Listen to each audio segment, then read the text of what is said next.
Okay, good evening, folks. I hope you are keeping warm and safe wherever you are. Or if you're in the Northern Hemisphere, hope you're keeping cool and safe wherever you are.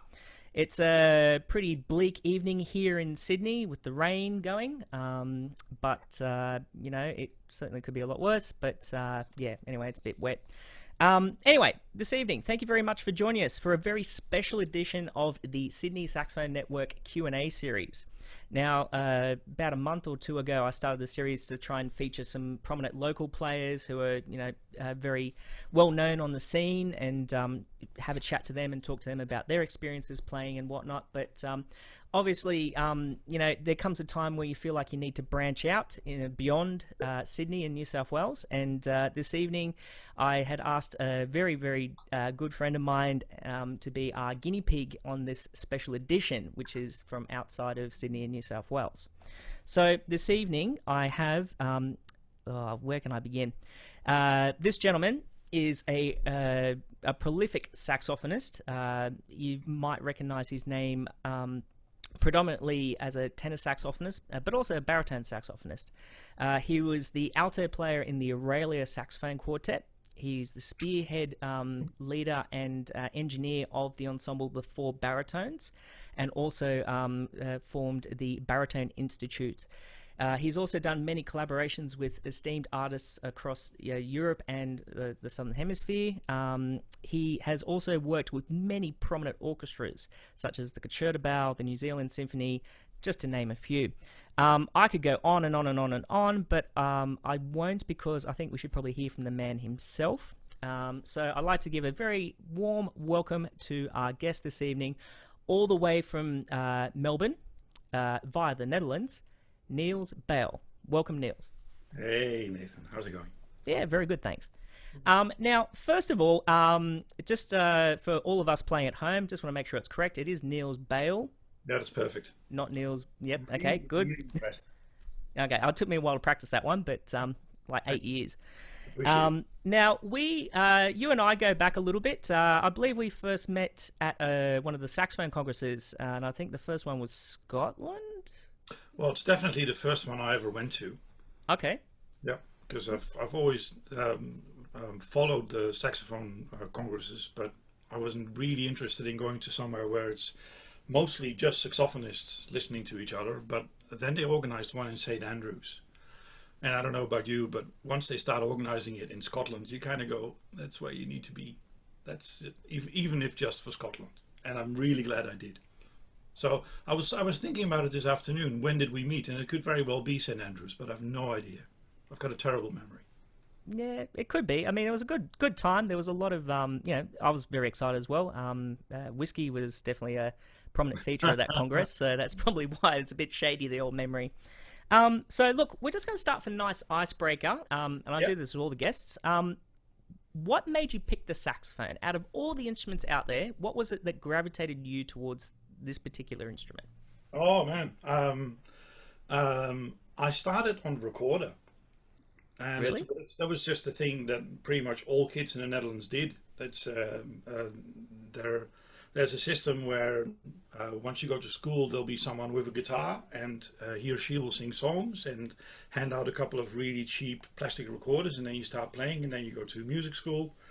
I started playing the recorder when I was, I don't know, 8, 9, and I liked it, and I kept playing it, just on and on, day in, day out, until pretty much one day, my dad stormed into my room, and he pretty much took the recorder from me.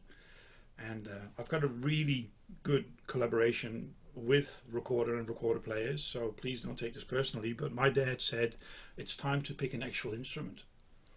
So he took me to a music school, to a concert night, and that's where I heard someone play. Actually, I first heard someone play guitar, and I thought guitar was the instrument for me.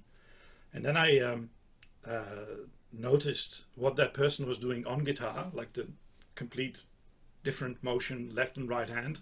And I looked at it as an 11-year-old, and I went, nah, that's not for me. And then someone came on stage holding a saxophone. I listened to that person, and I said, that's it. That's it. That's my instrument. Wow. And my dad was really pleased because it's not not so much a very musical household, but my dad was completely, he was a big Jerry Mulligan fan. Oh, cool. So he's been to loads and loads of jazz concerts, and when I picked saxophone, he was pretty much over the moon. So it was a good start. So it's almost like love at first sight in terms of finding your instrument. Do you happen to remember what the piece was that was being played that night? No, I've no idea. Okay. That's all right. Now, I have to admit, there's a couple of conflicting sources out there on the internet about you. It says that you began your saxophone studies at either the age 11 or 12, depending where you look it up. Yeah, so that sounds about right in terms of what you were saying. And your initial teacher there, and you have to excuse my pronunciation because Dutch isn't obviously my first language, was Willy van Diepen. Yeah, that's pretty close. Willy van. Okay. Willy van Diepen was a fantastic player, but he was mostly he was a fun teacher. Mm-hmm. He was of the generation where doubling was an absolute must, and he, especially in my region, he was an absolute king when it came to doing a lot of jazz, a lot of improvisation, and making a really good living with a combination of teaching and both doing a lot of studio work and inspiring people left, right, and center. So in my region, he was pretty much, I was lucky, I fell into the lap of the go-to guy for saxophone. So very pleased. Ah, cool. And I had a couple of years of lessons with Willy, but unfortunately see, the way things started for me was, as you know, as you of so many people know, I'm a bit tall, right? Yes. So I was actually, as kids are, I was pretty much forced to pick an instrument and do sports. And for some reason, I picked basketball. No idea why. When I decided, after the fateful night of hearing saxophone for the first time, the next day I had basketball training. And after training, I casually dropped that I was thinking of taking up saxophone. And a guy in my team, his name is Arnold van den Berg, he immediately said, "Oh, that's really cool, because I just bought a bass guitar." And then another friend walked in and said, "I've got a guitar." So on day 2 of that decision, I started a band. So I was already in a band before I before I actually had an instrument. And that's what my real passion was. It was just, going into a house, going up to an attic with a bunch of friends and just jam, just make music. And then when I started the actual education, when I met Willy, he was an absolute gun on saxophone, but I was lazy as. I had to do my scales and neatly do chapter 1, chapter 2, and I must have been a terrible student because I just was not willing to go the extra mile to very neatly prepare for all my homework. So I was constantly playing in bands, always every week going to saxophone lessons, really badly prepared, driving Willy pretty much round the bend. And at a certain point, he got a bit stroppy, and I wanted to quit saxophone. Up to, and this was whenever in my household, whenever my parents gave me an opportunity to do something, they always said, "Well, you can do it, but you need to follow through." So when after about a year or so I said, "I don't like the lessons anymore," they said, "You need to continue." But I was so strong-willed that at a certain point, my mom said, "Forget it. You can stop now, we'll call the music school, we'll call it all off." And that same night, a guy called, and he was the same guy who I'd ever heard play saxophone first time in my life. That guy called up and he said, "I'm about to start an amateur big band and I'm looking for someone to play second tenor. Are you interested?" Wow. On the night I decided to quit saxophone, I got invited to play big band, and then my parents said, "If you want to play big band, you need to have lessons." So the person who got me into saxophone was the one who also, he kept the ball rolling. Otherwise, we would not have had this discussion today. Wow. That's a phenomenal story. Obviously, bit of a turbulent time, but you settled eventually and you started getting into it. And in your early days, as you were saying, like initially you sort of had a lot of fun playing with other people and starting your own band. And I believe that you did a lot of work in your early days in big bands, as you were saying, and continued on there. And you also started your own blues band called Cuban Heels, I believe. Oh yeah, well, see, it was not. those aren't times of where you sit down as a teenager thinking, what would be my next career move? I was just, there were a couple of different high schools, and I had a bunch of friends, and most friends I knew because we were interested in music.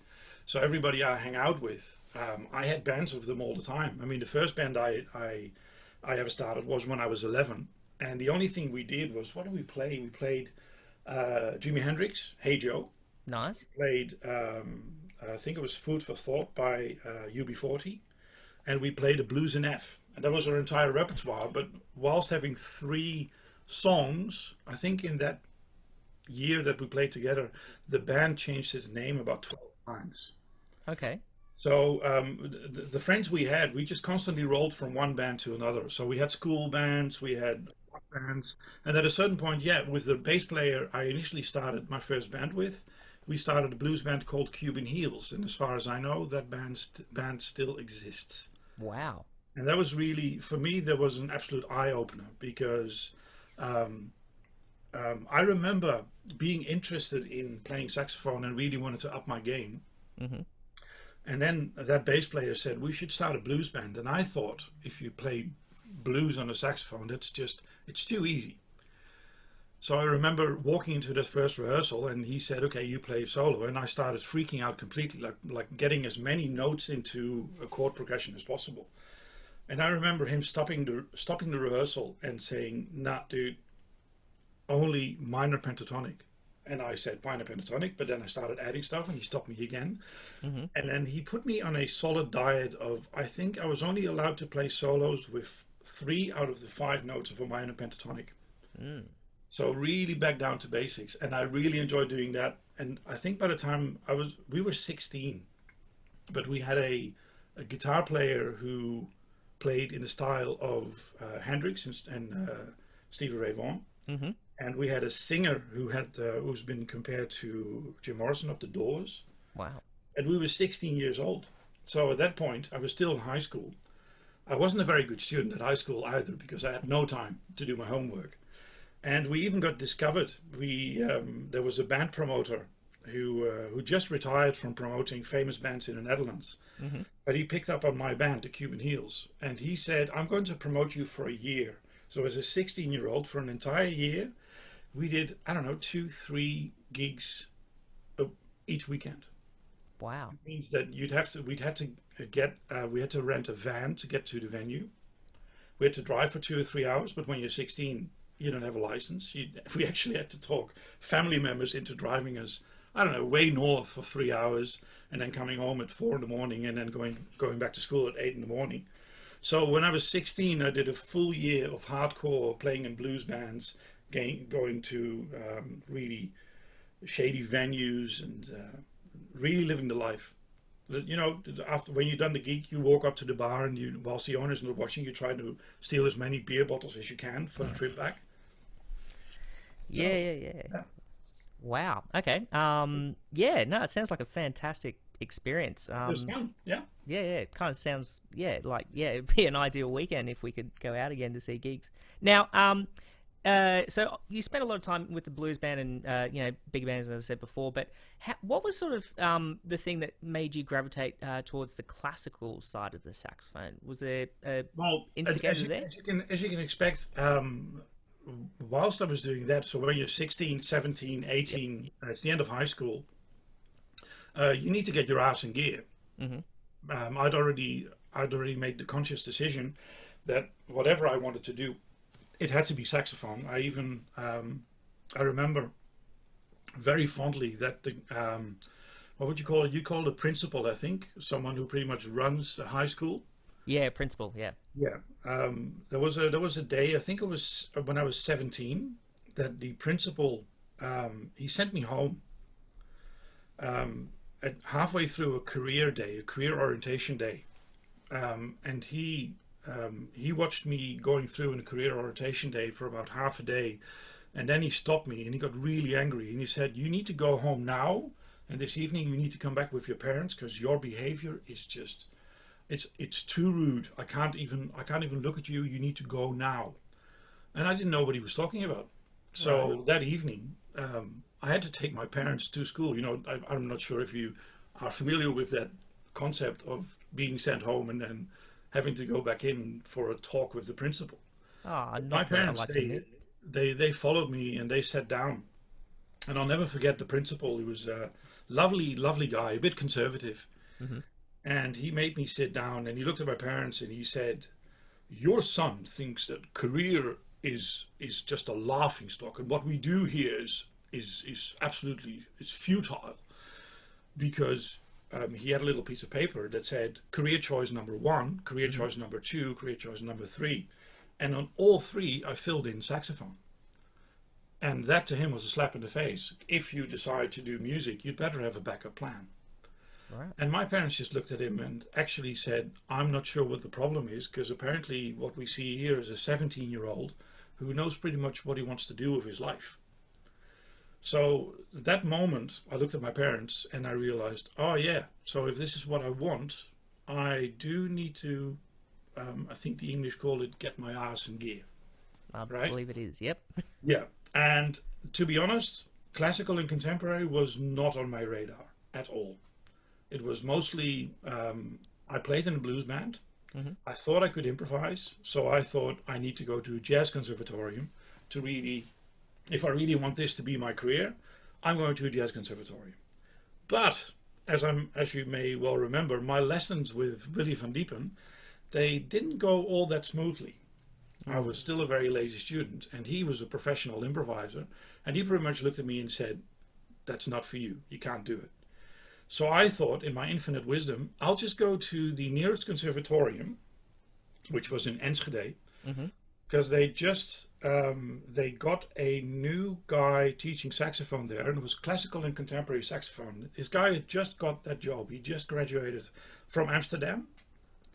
And he got a job teaching at the conservatorium in Enschede, but it was classical. So I went to the open day and I actually had a chat with him, and I told him that obviously saxophone was not a classical instrument, but I was willing to be in his class for a year to do scales and etudes to really get my chops up to standard, and then I'll go back to what I really want to do, i.e. jazz. And Arnold Moelker, he should have just kicked me out for that attitude. But instead, I don't know why, he took it upon himself to take me in and to see if he could change my mind. So I did audition, and for some reason, he had this really, he had a blues saxophonist, and he gave that blues saxophonist a chance to do hardcore, classical, and contemporary. And I got in. So after high school, I got into first year of conservatorium doing all of classical. And I think the thing that really got to me then was that, I don't know, pretty much early on, I still have that thing. He gave me an audio cassette. He gave me a tape of him playing Hard by Christian Laubach. And I listened to that tape and I went back to class and I said, this can never be one saxophone. And he said, for sure. And he gave me the score. And then I realized, I looked at the score, I looked at what it was printed, and I realized, oh man, this is awesome. So it was my introduction to contemporary music that immediately made me steer towards a completely different life choice. Wow. Yeah. And then you never look back. Well, No, oh man, throughout the entire first year, I looked back, I looked forward, I looked all kinds of ways, because I realized that classical and contemporary, it's not just classical music, but there's an entire world that opened up for me, a world that I didn't know much about. But here is the thing, I loved working on classical and contemporary, and I loved working on that solid regime of don't wait for inspiration or motivation, but just work. You know, just get your hours in. And I really love doing all of that. But in my spare time, I would still listen to jazz. I would still listen to my favorite jazz saxophonist, Johnny Griffin. He was my absolute, Johnny Griffin for me was the man. he's awesome. Man. He was pretty, I mean, you know his recordings. Unfortunately, my dad was fortunate enough that in the university where I grew up, my dad once went to a concert where he heard Johnny Griffin and Dexter Gordon at the same concert. Wow. And I can just thinking about that concept of having Johnny Griffin, you know, the man who always tries to get at least 2,000 notes within 1 minute. If you put that person next to Dexter Gordon, who only needs about 3, that must have been a really mind-blowing concert. But my spare time, every time I listened to music, it was still listening to jazz, especially Johnny Griffin. So after, it was pretty much at the end of the first year, I found myself at a conservatorium learning from, by that time I realized, if you're learning from Arnold Moelker, you're pretty lucky. And Arnold was trying to teach me all these things, but I was still torn, because I love contemporary music, but I listen to jazz, but I love contemporary. What do I do?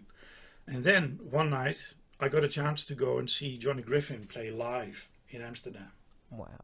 Like, first time in my life, the only time I've ever seen him play live. And I remember going there, and it was in Amsterdam. That's about 2 hours from where I live. I went to that concert, and it was mind-blowing, absolutely mind-blowing. And I'm sitting there still thinking, what do I do? What do I want to do? At the end of the concert, I realize, okay, if I leave now, I can catch the last train home. But I'm in a room with a person who to me is God on saxophone. I would love to just thank him for what he's done that night and his entire career. But if I do that, I'll miss my last train. So I thought about it for about 2 seconds, and then I thought, you know what, I'll sleep in the park. I'll sleep on the park bench. But Johnny Griffin's right there. He was talking to a lovely lady, who later I found out was his wife, who lives in Amsterdam. And I just stood there whilst he was talking to a lady, and I just stood there, didn't know what to do, because Johnny Griffin's right there in front of me. He's in the middle of a conversation. I really just want to tap him on the shoulder and say, hey man, great concert. But I didn't want to interrupt him. But at a certain point, he must have noticed this really stupidly tall guy staring at him. So he stopped. He turned around, he looked at me, and he said, what? And I said, well, it was an awesome concert. Thank you. And then he looked at me and he said, so who are you? What do you do? Tell me your life story. And I started talking.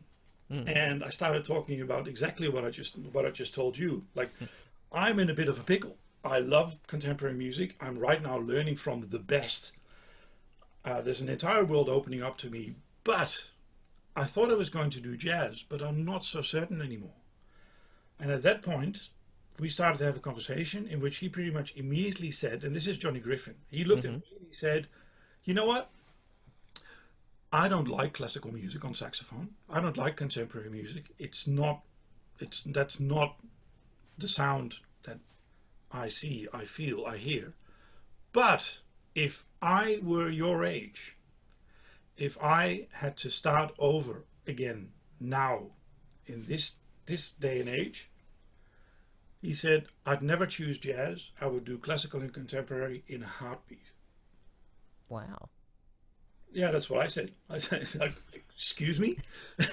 And he said, look, it's very simple. When I started playing music,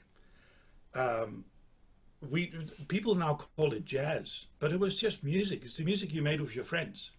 And he said, apart from Coleman Hawkins, Lester Young, there wasn't that much to lean back on. So you had to develop your own style. And we all did. He said, with every single person I recorded with, every single person I hung out with, every single person I was inspired by, who was inspired by me, we were all individuals trying to create our own styles. And it was fantastic, he said. It was just every single day you try and think of something new. And then you think you know, and then you meet Thelonious Monk, and you can start all over again. And he said that trajectory, that kept me interested in music. But at this point in my life, he said, I get invited to travel all over this planet to do masterclasses everywhere. And everywhere I go, I walk into 16-year-olds and they can play my solos. They've mimicked my solos. They've learned my solos. They can actually, he said, last week I met a guy in New York, 16-year-old. He walks up to me, saxophone in hand, starts playing one of my solos and says, in 1953, you played this solo, you played an E natural, but it should have been an E flat. So you did this, but then you should have done, but you didn't. And so tell me why. And Johnny said, I couldn't tell that kid the honest truth. Because he's learned my solo. He's not developing his own style, but he's copying what I did. And he's asking me a question, and he said, I know I played the wrong note, but the reason why, I was drunk. And he said, following that thought, he said, and the point he was making was not jazz is dead, but he said, music for me has always been an adventure. I've always been interested in not so much what has been done, but what can I do? What is there for me to do? Not to create my own Wikipedia entry, but to really think of, okay, I need to stand on shoulders of giants, but what do I have to offer as a performing artist? And he said, following that train of thought, it's a no-brainer. If I were to start over now, I'd do classical and contemporary, wouldn't do jazz. And that for me was the breaking point. Wow. And that's also when I realized that, well, for one, the one thing I'm leaving out is, as a jazz saxophonist, pardon my French, but I sucked. I couldn't play a decent solo because I used to play blues, and then I started doing classical and contemporary. I don't really know how to completely dissect a chord if it's sitting in front of me.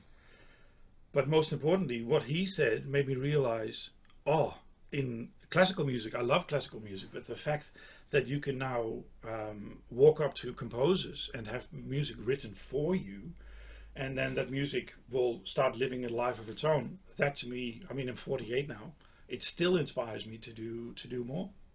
So from that moment on, I went back home and I just practiced. I didn't stop. I'm still practicing. I'm still not good enough. Wow, that's a phenomenal story. Like just having, like, you know, your idol and just sort of that sort of aha moment. Like, it was to me, it was, well, somebody just turned on the light. Somebody just, and he very casually, he just said what was on his mind, but it gave me incentive to. He gave me a way out. He gave me a road. And even when I was having a little bit of doubt, this was a conversation that went on for about an hour and a half, non-stop. It was really, really intense. And then at a certain moment, we were both tired. And we sat down, and someone, the technician, started playing one of his older recordings. And a friend of mine was there. And he listened to the recording, and because the conversation had stopped, my friend listened to that recording. Must have been one of those old Blue Note recordings. And he very lovingly said to Johnny Griffin, those were the days. And I sat back and I smiled. And Johnny Griffin, he sat up and he got so angry. Wow. He got so angry. He looked at my friend and said, well, obviously, we just had a conversation for an hour and a half and it completely went past you. He said, those were the days. No, man, it's just, that's when I did my stuff. He said that the most damaging thing for music development is young people listening to stuff that happened 1 or 2 generations ago and then thinking that those were the days, because those weren't the days. They weren't the days. Nobody made a fortune. Everybody was struggling. Everybody was just doing their own thing. And he said, as long as people keep focusing on doing their own thing, music will be okay. But if you keep looking back, it's not worth it. Yeah, just becomes stagnant and not really go anywhere. Yeah, I think so. Cool. Well, that sort of went on a really deep path. I wasn't expecting to go there so soon, but yeah, there you go. If you don't mind, I wouldn't mind going back just a little bit just to those sort of days at Enschede. I believe you also studied with another prominent saxophonist. Was that at Enschede? Or was that a little after? Yeah, yeah, but it was a bit of an odd thing because hardly anyone knows where Enschede is. Whenever people talk about my country, my old country, they're all focused on Amsterdam, on The Hague, Rotterdam. Maybe they've heard of Utrecht, but Enschede is pretty much yeah. It's 2 hours from 2 hours from everything, which to you doesn't mean anything. But for me, it's the other side of the country. And Enschede is the capital of a region where things are nice and quiet and lots of green. And in the middle of that, there's a conservatorium that wasn't really, it was more like a regional conservatorium, but it just had one really good department. It had Arnold, who just came from Amsterdam. He graduated, I think you call it with distinction. Okay. And it's the first job he got. And he started teaching there, and he did an amazing job at a conservatorium that it wasn't a very active conservatorium, but the saxophone class was just, yeah, it was just fantastic. Even now, everybody I studied with, they are still making a living through music. They're either playing or teaching or a combination of, and it was always a group of about 10 people studying there. And whilst we were having lessons with Arnold's career started to develop more and more, as you know. And he got a job offer to work in Amsterdam Conservatorium. Okay. And at a certain point, teaching at the Amsterdam Conservatorium in Enschede became a bit too much. So, well, for one, to keep a bit of sanity and to keep time for his family, he had to make a choice, which was not easy. But he decided to go for Amsterdam, so he left Enschede. Just when I finished my bachelor, he decided to focus completely on Amsterdam, and that's when his good friend of the Aurelia Quartet, Johan van der Linden, applied for the job teaching saxophone in Enschede. Okay. So just when I was about to think it's time to choose my masters, where do I go? This happened. Another person came into the system, someone I looked up to as well, and who has a very solid story. And I was just stupidly lucky. At the end of bachelor's, I stayed at the same conservatorium because I didn't have to go. They changed teachers on me. Easy. And that concept of having learned 4 or 5 years through bachelor with one teacher and then getting the chance to follow through with someone else is something that I will also always be a very strong advocate of, because you can be someone's student for a couple of years, but not for too long, because you teach as well. I mean, if you're really honest, if you have a message for a student, quite often, whatever they need to learn, you can teach them in one lesson, and then you simply keep snowballing it. You need to keep momentum going. But after about 3 or 4 years, for me, there was time for a change, and that change was thrown into my lap. It was Johan van der Linden. And it was a fantastic time because, as you may know, Arno is a fantastic soloist and a really good teacher. And his major strength lies in Arno knows talent, and he also knows exactly what to tell you to make you sound and play better. He has a very clear idea of what works and what doesn't. And as a student, it's something that you just soak up like a sponge. And if you just follow those instructions and keep your own musical identity in check and make a really good mix of both good ideas and hard work, then in the end, you'll be a really good saxophonist. That's it. And then Johan van der Linden comes along, and Johan van der Linden is also a big player, but he's someone who always doubts, who always... there's always a different way of phrasing things. There's always a different way of playing things. And at first it would drive me nuts as a student, because he was that teacher who you'd walk in as prepared as you can. You walk into your lesson, you play a certain piece, and he would tear me to shreds. And he would go, "Why are you doing this?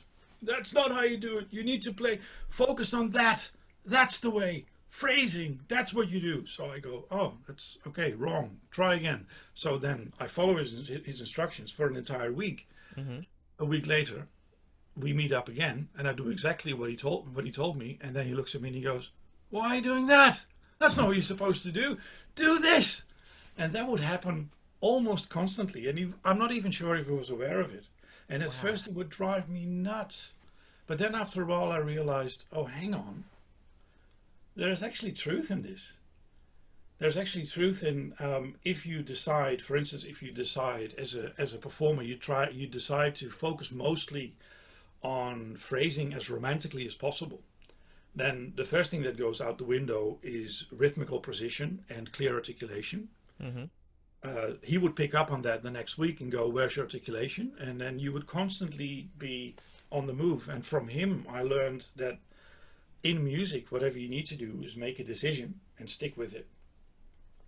But everything you do is a decision that could have also been something else. So all through masters, well, half masters, I had lessons with Johan, and he pretty much opened my my mindset. He pretty much opened. I thought I had everything neatly lined up, and then he came in and he just took my toolbox apart. And at the end of that, I got a chance to finally travel abroad. By the time I had not traveled outside of Europe, and I got a chance to go to Banff, to this Center for the Arts in Banff. I don't know if you've known of that. Yeah, we've Heard of that? yeah. I played in a really good student quartet called the Helicon Quartet with Erik Abink, who now lives in Canada, with Sabine Laar, Linda Arnoldus. And we had a really good thing going. We were a student quartet that turned professional. We were all doing our masters, and at a certain point, at the end of my masters, we got a full scholarship to go to Banff Center for the Arts for 3 months, to go to a place in the middle of the Rocky Mountains where nobody knows you, where there's about 25 to 30 people from all over this planet who only know music. So we could completely reinvent ourselves and focus on what we want to do. And that's where I started meeting people from all over this planet.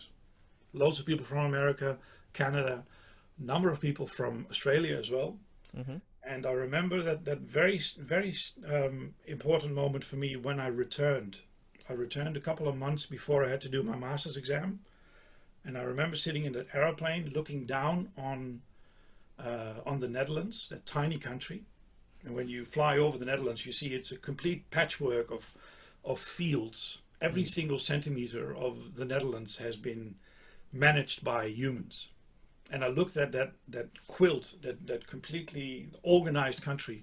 I looked down on it and I went, you know what? This can be the country I work from, but if I really want to pursue a life in music, I may need to live a bit longer as a student in cheap student accommodation. But just focus on music. Just focus on music. And also, I love the fact that you could travel with music so much that I decided for the next couple of years, I'm just going to focus on music, bit of teaching on the side, and see where can I go with this saxophone. If I can actually go back to, we went to New York, we went to Milwaukee, we went to Chicago, went to Canada. So by the time I came back to the Netherlands, did my master's degree, I was just ready to pursue a career of, whatever music I wanted to play.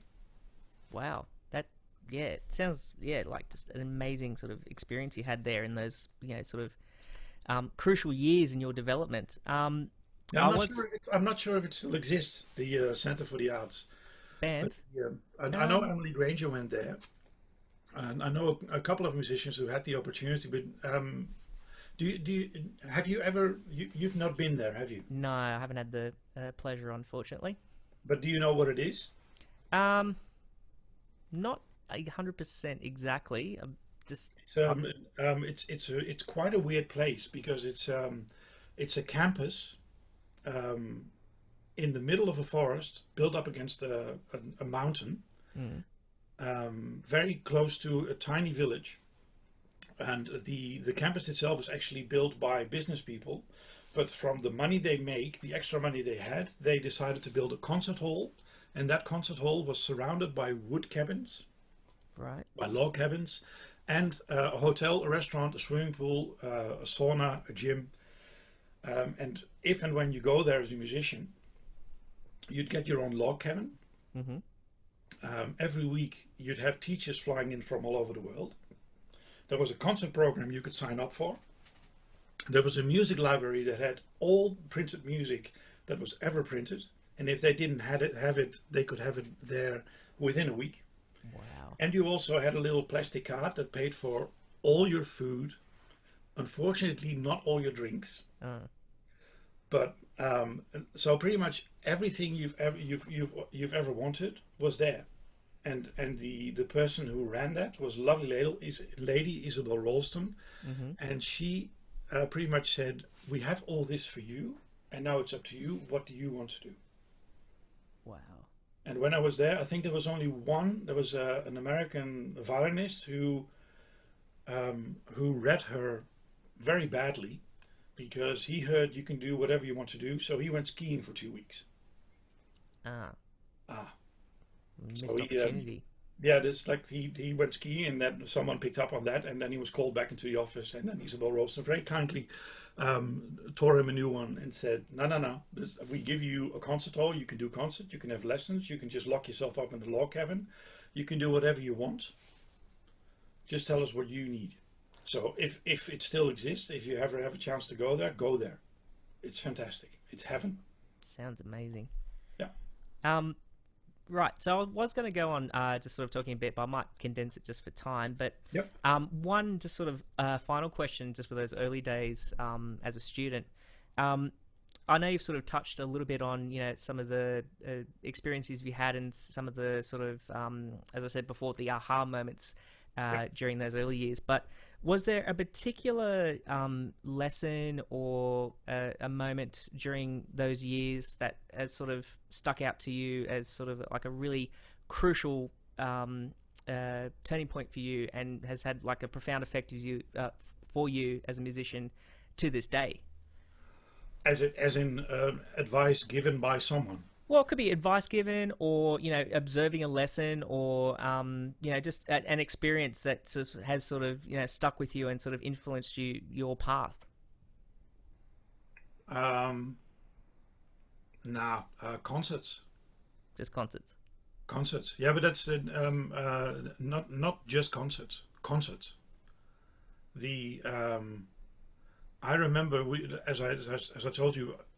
We were in a saxophone class. The saxophone class in itself was a bit of a success, but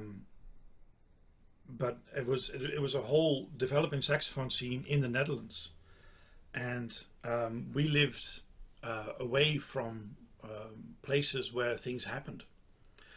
So as students, we would constantly be on the lookout to going to concerts. We would constantly be focused on hearing other people play. First of all, hearing other saxophonists played. So if there were international saxophonists coming to the Netherlands, we would be there. We would go to competitions. We would go to the Concertgebouw. We would go to chamber music concerts. We would simply, we didn't have any money, but we would borrow cars. I remember arguments over, we all had to chip in for petrol. We had to find a way to get in for free. But I distinctly remember as a student working really hard and being part of a group of students that are all it's like a fire. We just kept passing the fire along. We were just getting better and better, and someone came up with a new piece and played an Ibert that was stupidly fast, so someone tried to improve on that, and it was just constantly, there was a constant buzz of thinking that we were doing the right thing. And then every now and then I would go to a concert of the Aurelia Saxophone Quartet as a student. And that to me was always a reality check. I would go to a concert, mostly of the Aurelia Saxophone Quartet, and I would sit there as a student. And about halfway through that concert, I would sit there thinking, I know nothing. I'm stupid. I'm in a concert hall. I shouldn't be here. I should go home and practice. That's the thing that actually that stuck mostly. That going to concerts and realizing that the stuff that happens on stage by people you really admire is stuff that you don't learn in the practice room. I remember one moment. It wasn't so much it wasn't a saxophonist. It was Norbert Breinin. I think he was the second violinist of the Amadeus Quartet, and he was doing a concert at a chamber music festival in the south of the Netherlands. He was doing 2 concerts, and it was one of those things, a chamber music festival where musicians come together, and then they rehearse really badly and poorly. Only one rehearsal, and then they play like a 45-minute Schubert piece. And I remember seeing and hearing that man, and everybody said this man was God. And I sat there as a student, and this old man sat on a chair, shaking, violin in hand, and he starts playing. And every single time he started either too soon or too late. He was sharp, he was flat, he was constantly out of tune. It was almost as if he wasn't there. And I sat there, and my fellow students, we were just, at a certain point, we were getting annoyed. We were starting to get a bit antsy and giggling. What is this? This old man can't play. But Arno was sitting behind me, and I turned around thinking, this is awful. And then I looked at Arno, and Arno's eyes were filled with tears. And I thought, oh, hang on. So after the concert, I walked up to Arno and I said, well, this was absolute shit. And Arno said, this was the best thing I've ever heard. He said, he's playing again tomorrow. Now, everything I've ever told you about playing in tune, playing together, playing the right notes, all these things that you're a really good schoolboy, you've learned all that. Forget about those 3 things, and then listen again. And I did the next day, and I cried. Same thing, I cried. Wow. Because we have a constant focus, and I tell all my students, music is all about 95% is in tune, play the right notes in the right time. Everything, it's 95%, that's what it is. But then suddenly you meet someone who's done that for an entire life, and then at the end of his life he goes, you know what, I don't have time for this. And every time I realized, every time he came in early, was not because he had miscounted, but because he felt that whatever's happening on stage was boring. So he just jumped in too early. So the rest had to follow him like mad. Wow. Same thing when he came in late. He just went, yeah, but this isn't going anywhere. So in chamber music, he would simply do his own thing, just make a decision, and then see if the result was catastrophe or something that's, worth to live for. Wow. So, yeah, that was pretty much it. I think that's a universal thing. Like I know a lot of my colleagues here and people I know around the place. Like one of the sort of pivotal moments for any musician is going to a concert and coming away from it, not sounding dodgy about it, but touched and feeling like you can go home and practice and you want to try and it's inspiring essentially is what it is. And I think that's exactly what you were talking about there for sure. Yeah. Now, moving on from sort of the early days of Niels, now we're going into sort of Niels as a professional working musician. Now, you have done a lot, and we will be getting to a little bit more details of that. But just in terms of performance opportunities for yourself, sort of once you graduated, and you said you had the quartet as well. What sort of experiences and opportunities did you have? Did you end up creating your own? Were you offered gigs, or how did that sort of work? Oh, well, when I graduated in the Netherlands, it was chamber music heaven. In the Netherlands, there was an organization called the Nederlands Impresariaat, which was a huge agency. And with my student quartet, we won a competition, and the prize was that you get representation from that agency.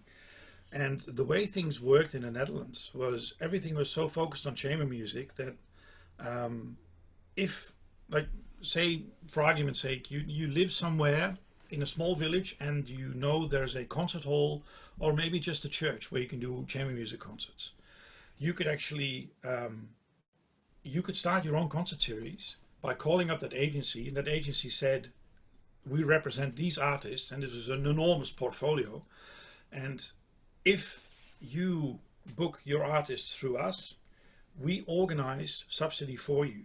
So as a concert hall, you'd end up paying about 200 to 400 guilders, dollars, for an ensemble.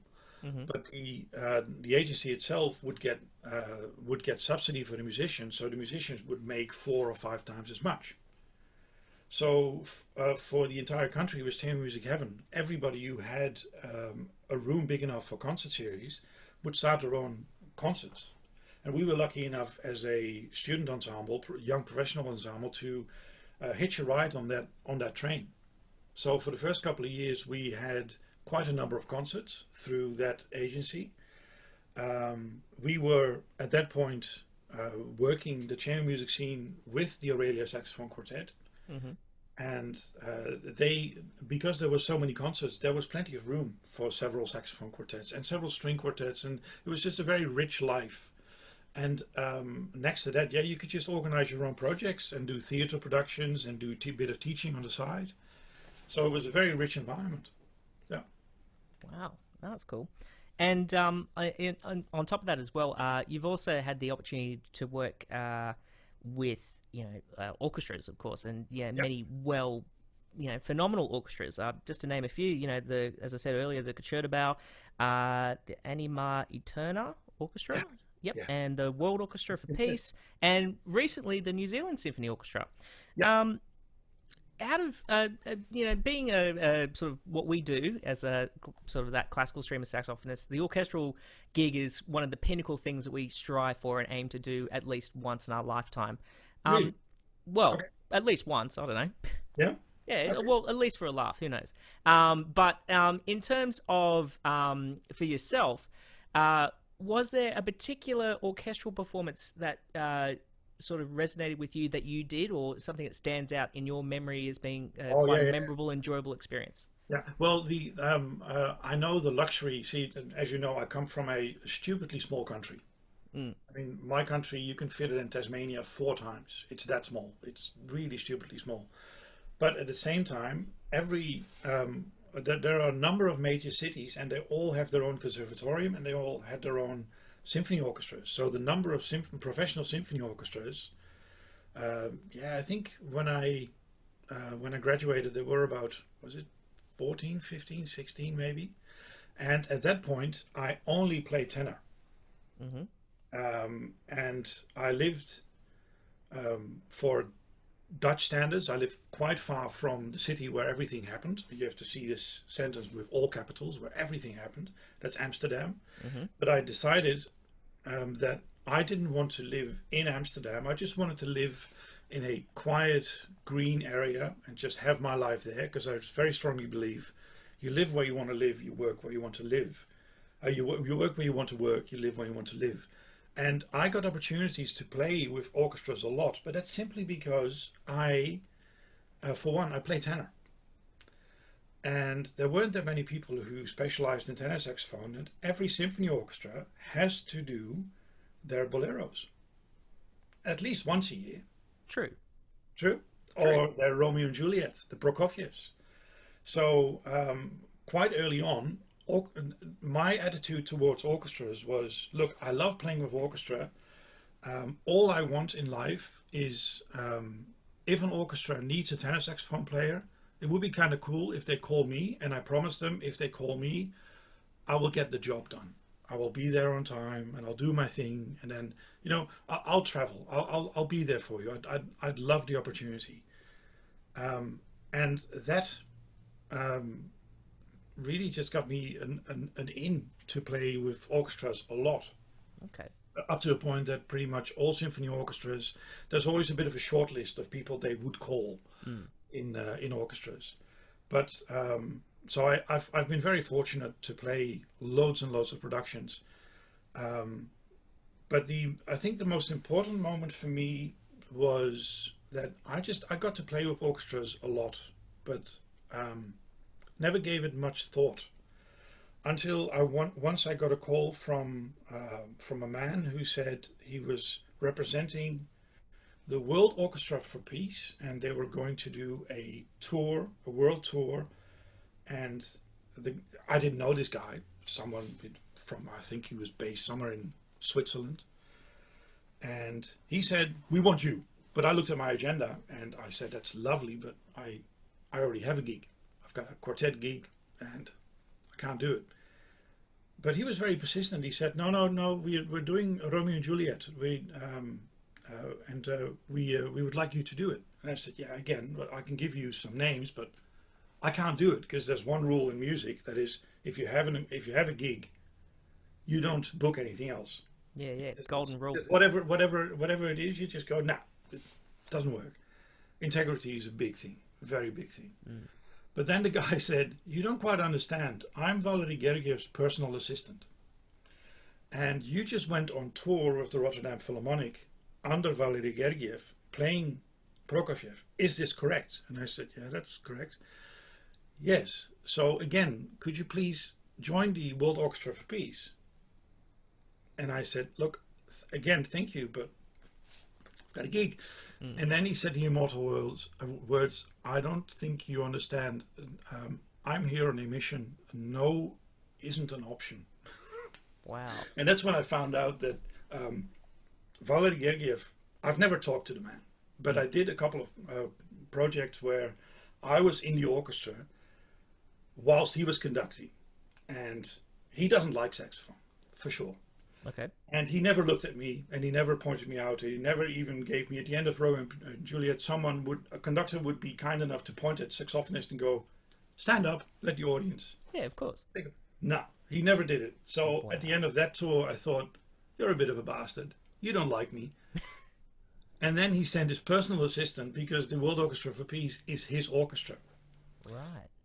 And the World Orchestra for Peace is an orchestra where every now and then when they go on tour, every single violinist in that orchestra is the concertmaster of an orchestra.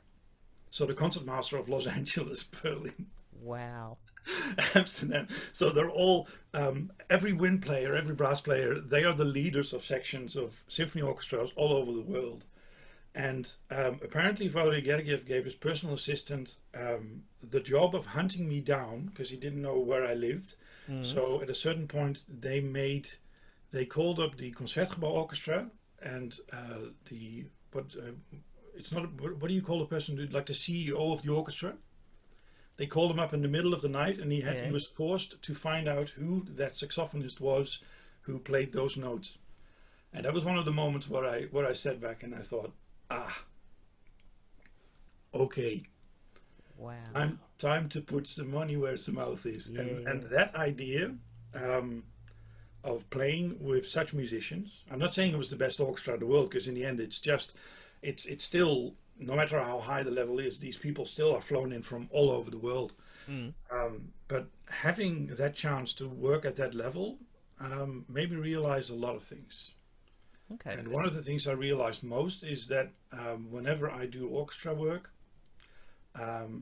I'll never be nervous, ever, because if you do orchestra work, have you played an orchestra? Yeah, once or twice. Yeah. Have you been nervous? On my first one, but then you kind of, I don't know, you kind of get in the flow of it, and then you just do your thing. See, here's the thing. Correct me if I'm wrong, or if it's complete and utter nonsense. But especially when it comes to orchestras, when you're asked to play in an orchestra as a saxophonist, they asked you. So you've already won. You could be nervous, but you can only be nervous if you're actually not prepared. If you didn't practice, if you don't know your orchestra part, then you have a right to be nervous. But overall, if an orchestra, it doesn't matter if it's the Concertgebouw Orchestra or Sydney or Melbourne or anywhere, if the orchestra asks you, it's already a vote of confidence. So the only thing you need to do, and this is the one thing that is stupidly important, whenever you work in organizations like that, be prepared. If rehearsals start at 9:30, you're not there at 9:30. You're sitting on stage at 9:10. Yep. And you've got your reeds sorted. Yep. Your pages sorted and your pencil and all that. Yeah. You're there to play your horn. You're not there to make waves. Yeah. Okay. That's amazing. I have to say I've never heard of anyone being headhunted in such a way as you have. That's quite extraordinary. It was just stupid, but I'm very glad it happened. It was I found it quite funny. Must have been surreal. It was very surreal. I must say I did. There was an awkward telephone call because it really started as me thinking, "Who are you? And why do you?" I already said no, so why do you keep hassling me? And then at the end of that phone call, I put the phone down, and yes, I did shed a tear at that moment. I did sit there thinking, "Oh, Okay, so apparently what I do, someone must like me. So that's good. Very cool. Yeah. Now, just one final thing in terms of orchestras. I was going to ask, but you've kind of already answered this, but if you wanted to add anything extra, in terms of just on the side of orchestral playing, what advice would you provide? I mean, you've already said, be prepared. It's probably the number one thing. Like, make sure you're not going there and everything. But first, like, say, students or young professionals looking to break into orchestras, and advice in preparing for a performance with an orchestra. What sort of things would you add to that if you had anything? Yeah, well, the first thing that comes to mind is when you said it's you introduced it as the pinnacle. I don't see that. I don't see that at all. It's if it's an opportunity that comes your way, I'd say accept it and enjoy, make the most of it. But I've also learned in my career that playing with orchestra is when you have it, when they ask you, go and enjoy. Mm-hmm. It's not a career. It's not a career. So they just ask you because someone has told them that you can do it. So all you have to do is walk in and do it. But you can be doing it for, I don't know, 20 years with the same orchestra. But after about 20 years, someone can suddenly come up and say, yeah, we've worked with you for 20 years. We'd like to work with someone else now. So first of all, it's not a career. If you get an opportunity and you like playing with orchestra, do it. It's a lot of fun. Mm. But for me, the most important thing, what I've always focused on is you need to be stupidly prepared. Like really way past what you'd normally do for a solo recital. Even if it's like name one, like the Old Castle or Rachmaninoff or Prokofiev or every single saxophone part, apart from a lot of Prokofiev work, quite often in orchestra the saxophone is just an extra. It's a bit of gloss. It's a little bit of whipped cream on a beautiful cake. Problem with saxophone and orchestra is no matter how soft you play, the instrument has it in itself that it has so much resonance that you can always hear saxophone. I think it's the main reason why so many composers since 1840 have decided to ignore the instrument as a serious orchestra instrument because you can always hear it. Mm. So whenever you do play, like for instance the Old Castle, that piece goes on for 40 minutes, but after about 12 minutes you're done. You only get one chance, and it's in one movement. And Yep. with some pieces, it's even just one melody. Mm-hmm. If a clarinetist plays the wrong note, even in concert, the entire orchestra may cringe for a moment, but then go, yeah, he never plays wrong notes. Just a bad day. His next melody will be spot on. I remember a colleague of mine played the entire Old Castle with a sticky G sharp key. Oh no. Yeah, and then you're stuck because you need to play you can't stop. Wow. You can't stop, but you need to somehow survive. So the only thing that matters for orchestra work is if you're in an orchestra and you still need to read the part in front of you, you're doing it wrong. Mm. Because you need to know that part so well and not play it as a soloist, not that well, but you need to, whilst you play, you need to be aware of what's going on around you constantly. You can focus on the conductor, but the orchestra doesn't. So I'd focus on the on what goes on around you. Mm. Like for instance, like in the Netherlands, we have several fantastic orchestra, the Concertgebouw Orchestra, and just to name two, you've got the Concertgebouw Orchestra and the Radio Philharmonic. Mm-hmm. The Concertgebouw Orchestra is stupidly good. But first time you walk into the rehearsal, you're sitting there. On your right, there's a bunch of French horns. On the left is all the woodwinds. And then you start playing and you realize that the French horns have a slightly different idea of playing in tune than the wind plays on your left.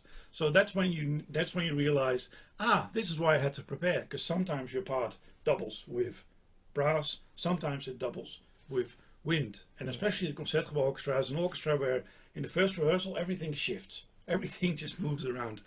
But then you go to the Radio Philharmonic, and the Radio Philharmonic is an orchestra that rehearses an entire week for just one concert. They do one concert which will be broadcast live on national radio. So they only get one chance, only one shot. So they play fantastically, but almost like accountants. Everything is spot on, exactly where it needs to be. So if you walk in with your saxophone and you think you can phrase your way through the bolero, they'll never ask you again. It needs to be extremely spot on. Wow. But I think the most important thing is be on time. And when you walk into their rehearsal room, do me a favor. The first person you give all the love and respect is the stage manager. I think that may be the most valuable advice you can ever give a student. When you walk in, you're a guest of the organization, and you think you may have to suck up to the principal clarinetist. You think you may be you need to be noticed by the concertmaster. I'd make sure that I know the first name of the stage manager, for obvious reasons. Because that person, if you are an arrogant bastard and the stage manager doesn't like you, you walk on stage at the moment suprême after an entire week of rehearsing, and you sit down and you want to open the folder as your part, there's no folder. It's not there. So same goes for the librarian as well. Yeah. Know the people who make orchestras work. Know the people who make the orchestra stick. But overall, for orchestra work, yeah, do your best. But what the orchestra actually mostly needs is someone who comes in and goes out at the end of the concert or concert series, and you've not caused any problems, because they have enough problems for themselves. Yeah, no, wise words indeed. And I think it's a universal concept. As you were saying, like, make sure the first person that you get chummy with is certainly stagehands, stage managers, sound people as well, because they have the power to make or break you, in essence. Oh yeah.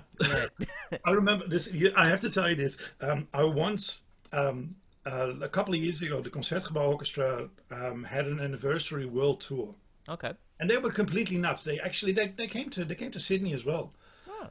They traveled one orchestra traveling the entire world for a bit over a year.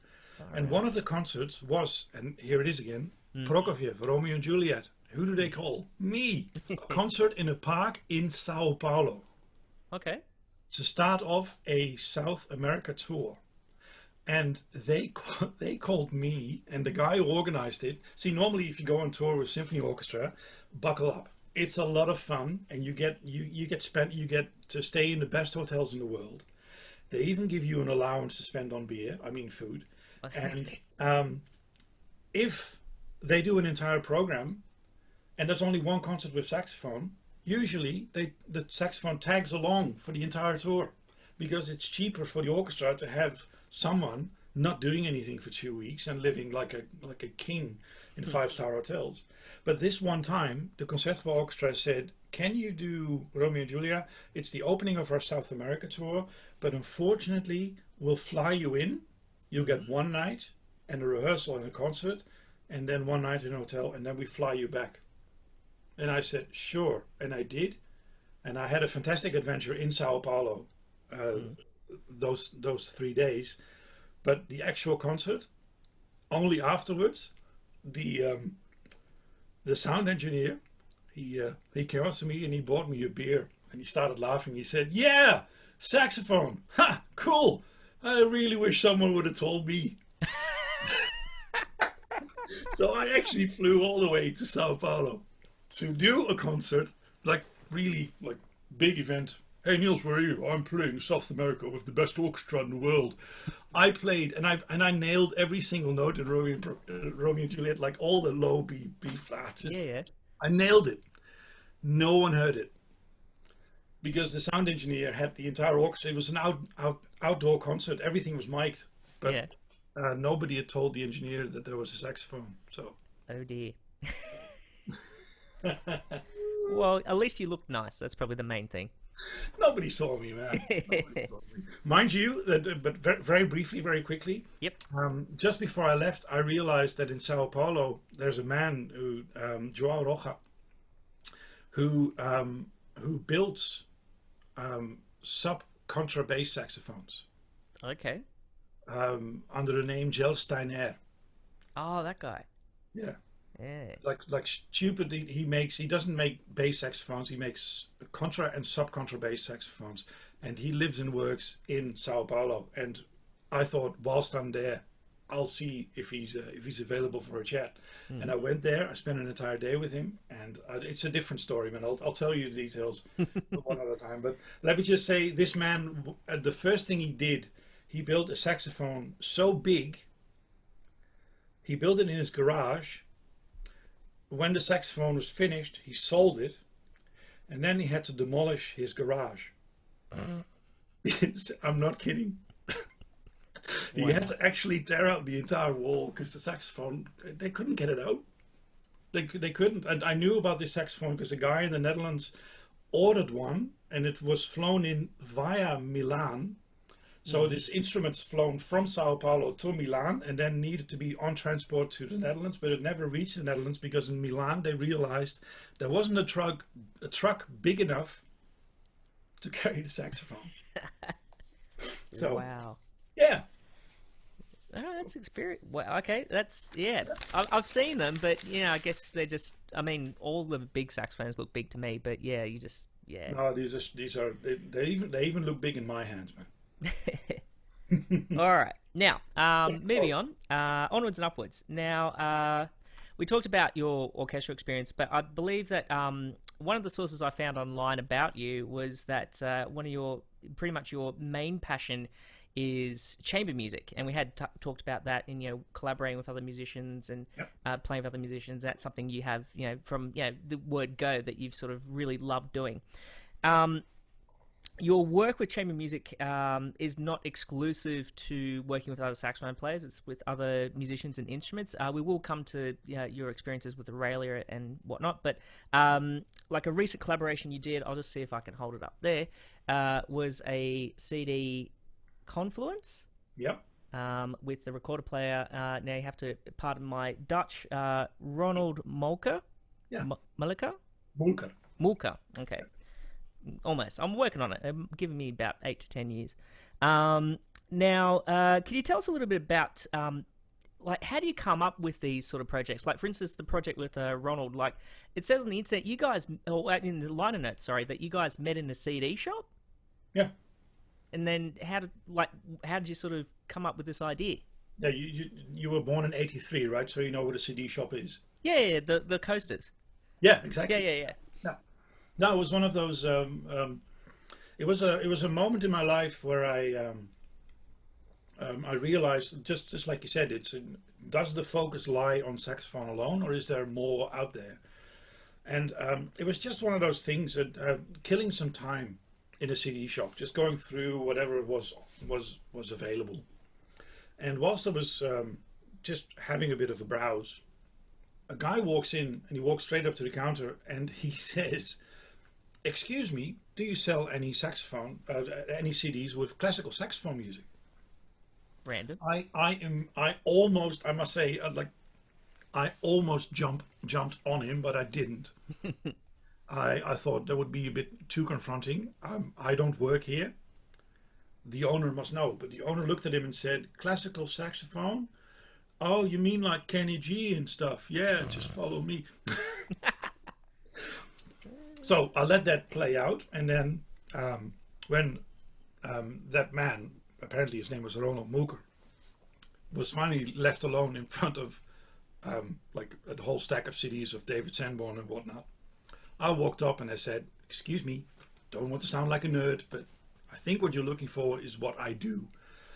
And he started talking about himself, and he told me that he was a recorder player, professional recorder player, who just moved from the north of the country to the east where we live. Mm-hmm. And he pretty much said, "I'm giving myself a sabbatical. I've always wanted to learn how to play saxophone." And then when I asked him, "So what did you do?" he turns around to the early music section and he goes, "This is what I did, and that's what I did." And he starts pulling out his own CDs. Wow. Turns out he had already made so many fantastic recordings. I actually bought a CD right there and then of him playing Telemann Fantasias. Mm-hmm. And I still have that because on a piece of paper handed to him at the record store, he wrote down his name and his telephone number. And the reason why we started working together was simply because he said, I just moved here. I'm taking a sabbatical from early music. I want to learn how to play saxophone, and most in particular, I want to be a jazz saxophonist. So I told him, oh yeah, then you need a saxophone. He said, yeah, so what do I do? And I said, well, you can have, and then you go through what we do best, right? You go, you need a saxophone. Do you want alto or tenor? Or then you can have a new Yamaha Yanikisawa. Spend the money, buy a Selmer, or maybe you'd like an old one. It's jazz, or maybe then. So I give him like options, and then our ways part. I go home. Half an hour later, the phone rings. It's Ronald, and he goes, so I went to a shop. I bought a Yanikisawa tenor saxophone. Do you have time for a lesson? And I said, when? And he said, today. Wow. So yeah, I had to go back into town to conservatorium, and I gave him a lesson there and then, and we started working together. I gave him the basics. I gave him like 3 lessons a week on basics for saxophone.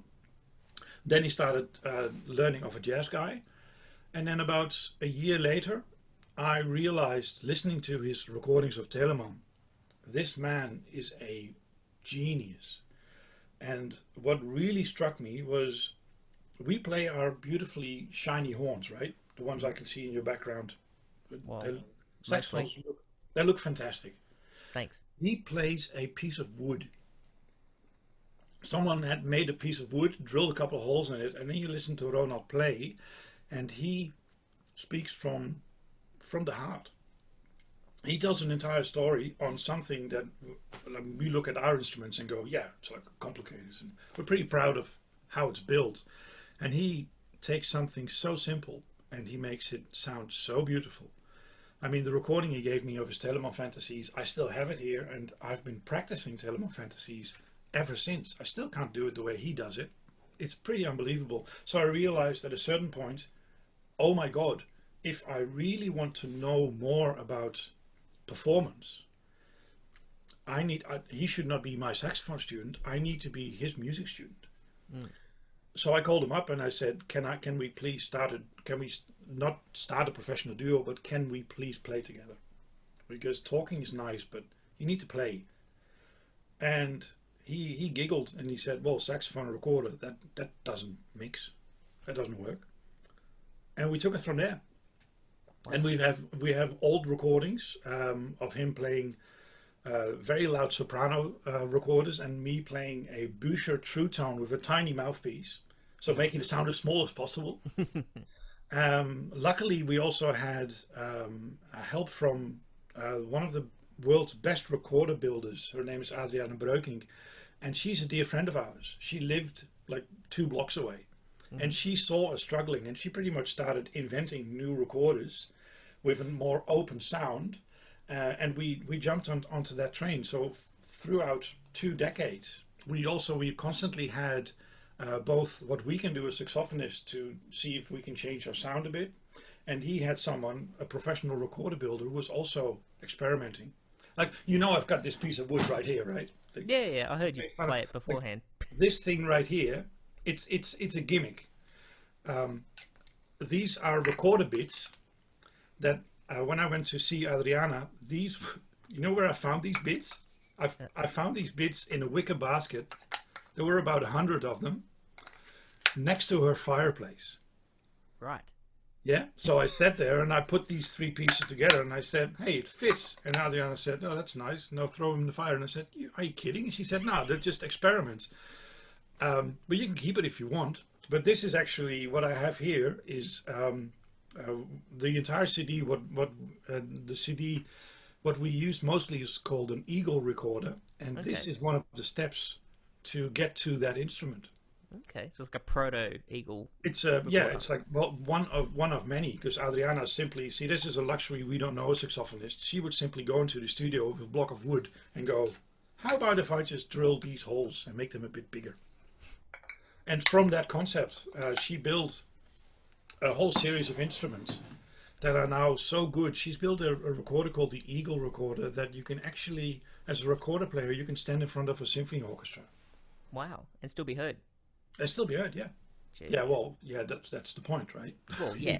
I mean, you're still allowed to stand in front of a symphony orchestra and do nothing. Well, Yeah, no, but it's yeah. Ever since this was maybe pretty much after I graduated my masters, we started working together, and a friendship grew from that. I mean, he's one of my dearest friends, and I'm really glad you enjoyed the CD. But trust me, most pieces on that CD is something that has matured over 2 decades, and most rehearsals we had started with a cup of coffee, and then another cup of coffee, and then we talked about music, and then we quite often ended up going fishing instead of playing together. Because sometimes, you know, yeah, other things are more important. true. No, but it really is. See, what is interesting to me is working with an early music specialist.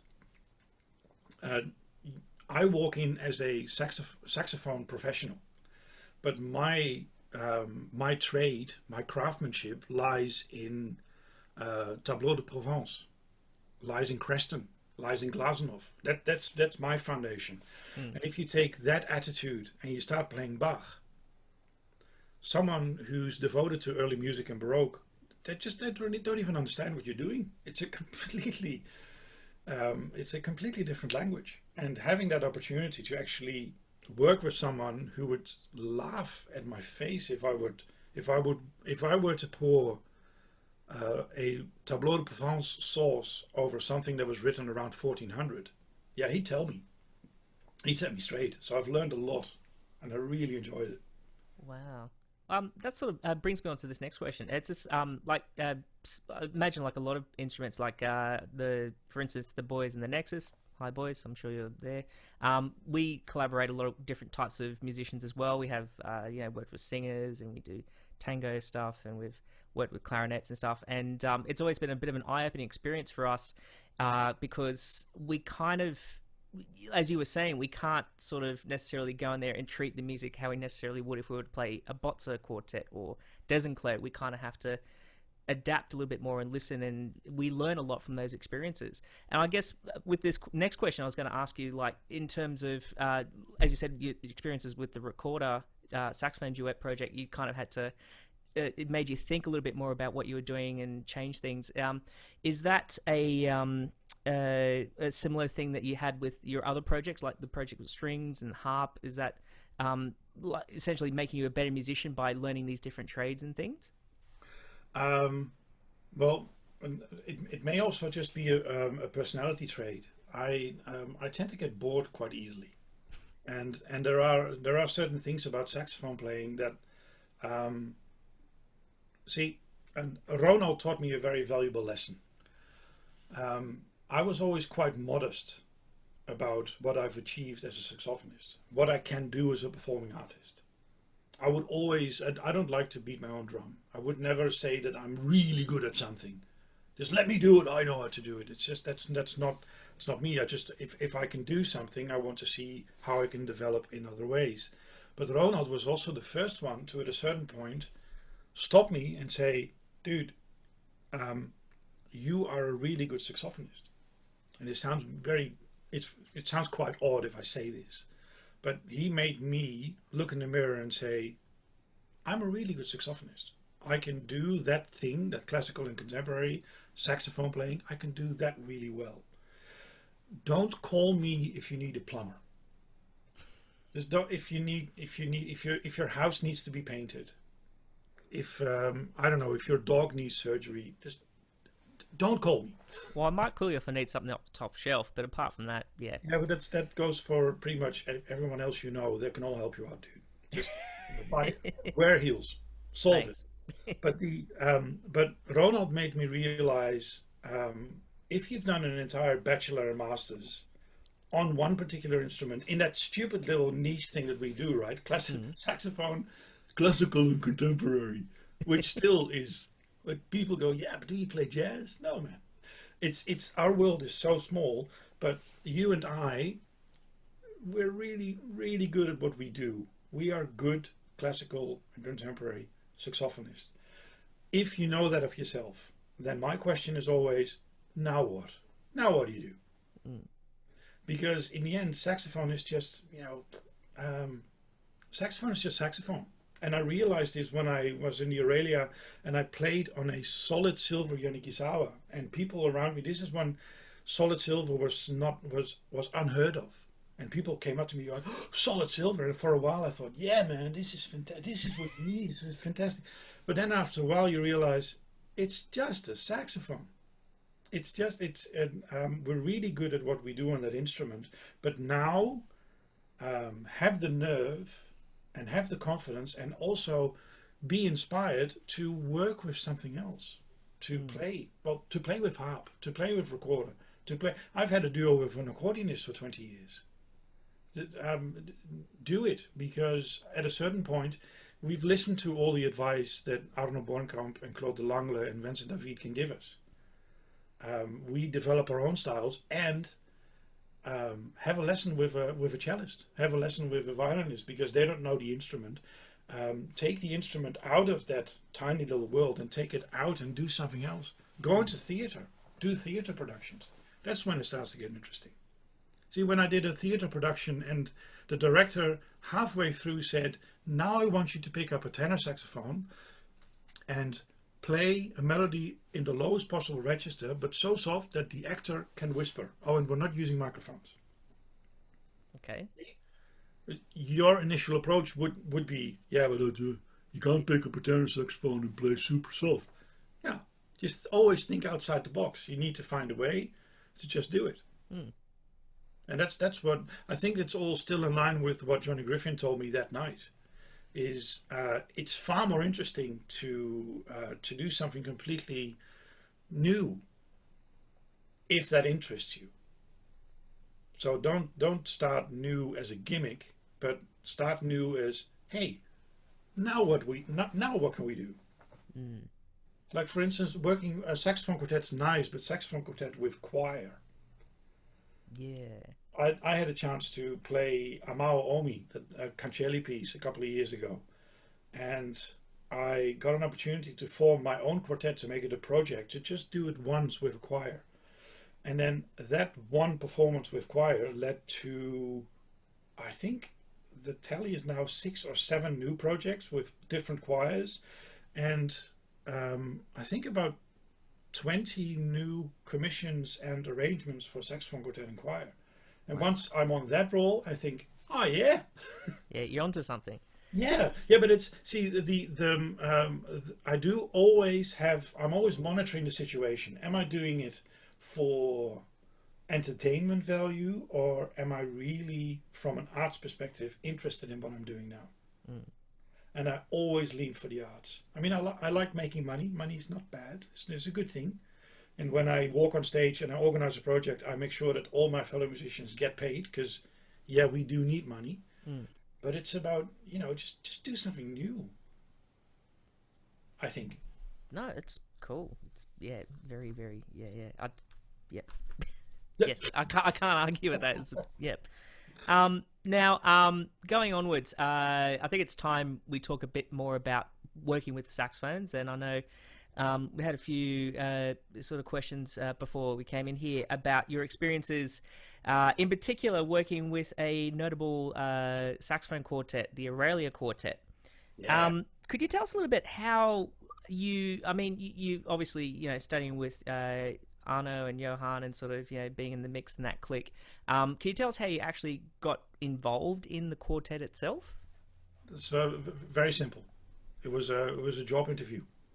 Okay. But again, like that one night, talking to Johnny Griffin, it was one of those moments where I thought, I'm not a religious man, but sometimes things seem to happen for a reason. Because I had I said, I had my own quartet, and that quartet, we had a fantastic time, loads of concerts, lots to do. But at a certain time, and this will not come as a surprise, at a certain time in an ensemble, things can grind a bit to a halt. And 4 people started to think, oh, maybe we want to do something else, which was a hard decision because it was a successful young quartet. But at a certain point, it was a Monday morning in a rehearsal. We rehearsed in a city about an hour away. That morning we decided, whilst having coffee, that for that quartet, how about we have a sabbatical? How about just for 1 year we do something else? Because the inspiration had dried up, concerts had dried up, and then you can either just plow through or maybe just have a bit of a look around. So it was a hard decision, but at that morning we decided, time for something else. I drove home and I was about to park my car, and then I got a call from Johan van der Linden, and he was pretty much in tears. He said, we're in a bit of a pickle with the Aurelia. Our alto player, André Arends, for reasons, just his own reasons, he decided to quit the Aurelia. After 17 years, he decided he needed to develop new ways, and he has. He's now quite famous and well known for theater productions and other productions involving saxophone. But at a certain point, André said, guys, I love you dearly, but I need to do something else. And at that point, the 3 remaining quartet members, they'd always said, we are such a tight group of friends, if anyone quits, we all quit. But then the moment happens that one of them, out of the blue, says, I'm sorry, I have to leave. And then the 3 remaining members, they said, we've got too much on. We've got fantastic projects, and for one, we're going on tour to Japan in 3 weeks. So what do? Do we pull the plug? They decided it's going to be an open audition. Anyone could apply for the job. They did have a short list of people they might be interested in working with. And Johan called me up and he said, we have a short list of 5 people. We're just telling you that even though you have your own quartet, you are on that short list. So if you're interested, and you're probably not because you have your own band, but if you're interested, we wouldn't mind if you applied for that position. So I told them what just happened to me that morning. I applied. The job audition was just that. It was 1 hour of rehearsal. Not a word was spoken. It was at a conservatorium in Utrecht. There were 5 people in a row who they'd all learned 5 pieces. And for 1 hour, you had to do a quartet rehearsal with the Aurelia. And at the end of that, they just they called up and said, yeah, it's you. Mind you, we're leaving for Japan tomorrow, so it's you. Are you available? So they offer you the gig and then they say, "Oh, are you available?" Yeah. So that was pretty much it. It was an audition. It was 1 hour, and they very carefully they picked 5 people, and they were all different people from different moments in their lives. There was a student, someone who just graduated, someone from their own generation. So 5 people that have completely different takes on and different angles. I think for the entire world around the quartet, I was the one. Nobody expected me to get that place in the quartet, because for the audition, I didn't even know where my alto was, because I don't. I had one. I knew for sure I had one, but I didn't know where it was. So, but if you play in a quartet, I do very strongly believe, and I think you agree, a quartet is based on baritone, and the soprano can only work if they are supported by baritone and whatever happens in the middle. But what happens in the middle is the soul of the quartet, but the tenor player and the alto player can actually switch places. They have the same role.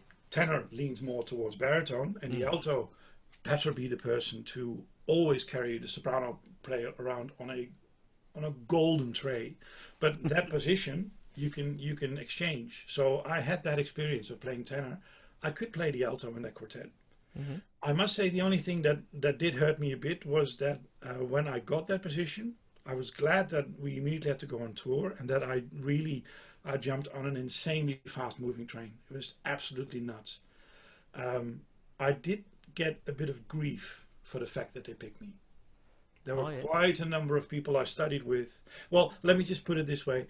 There weren't too many people calling me up to say congratulations. Oh. There were a lot of people who called me up and said, can you find out why I wasn't invited for an audition? But, I had no time.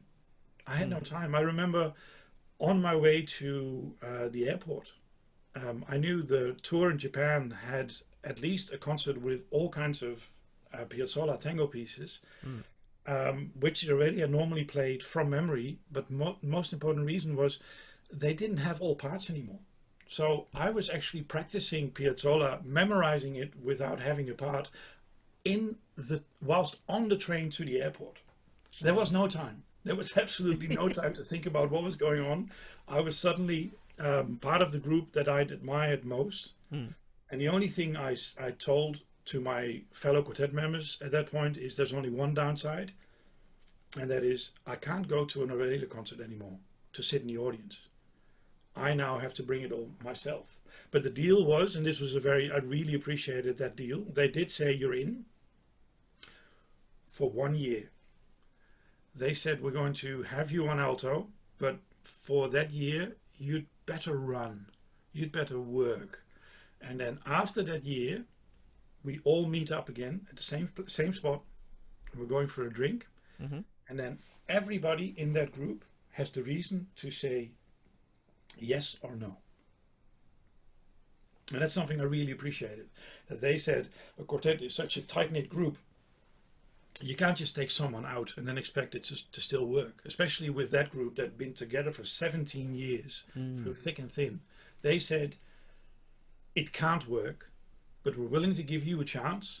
And then at the end of that year, you two have the choice to say, it's been lovely, but it's the end of the road. But it didn't happen. We actually managed to get another 17 years out of that. So that was it's hard work. Ride. Yeah. Well, just sort of talking about that, stepping into, as you said, like, it's a very well-established group. The four of them had been playing together, insane amount of time during those years, and then you come along, and as you say, you sort of had to hit the ground running. How did you find initially just sort of settling in? Because, I mean, obviously, being together so long, they would have already had a sort of sound concept already set, and in terms of how the ensemble worked and engaged. Like, did you find that was a difficult process, or did you find that was quite easy and intuitive to pick up? Well, it was intuitive because the only thing that was a bit tricky, but it was mostly from the outside, was that I literally had to sit between the two men who had taught me how to be a saxophonist. Not only that, but there's also a plus side. For the first time in my life, in rehearsal, I could look at Arnold and say, dude, you need to practice more. So that was good. For all those years that he told me off for not doing my thing. But now, all jokes aside, they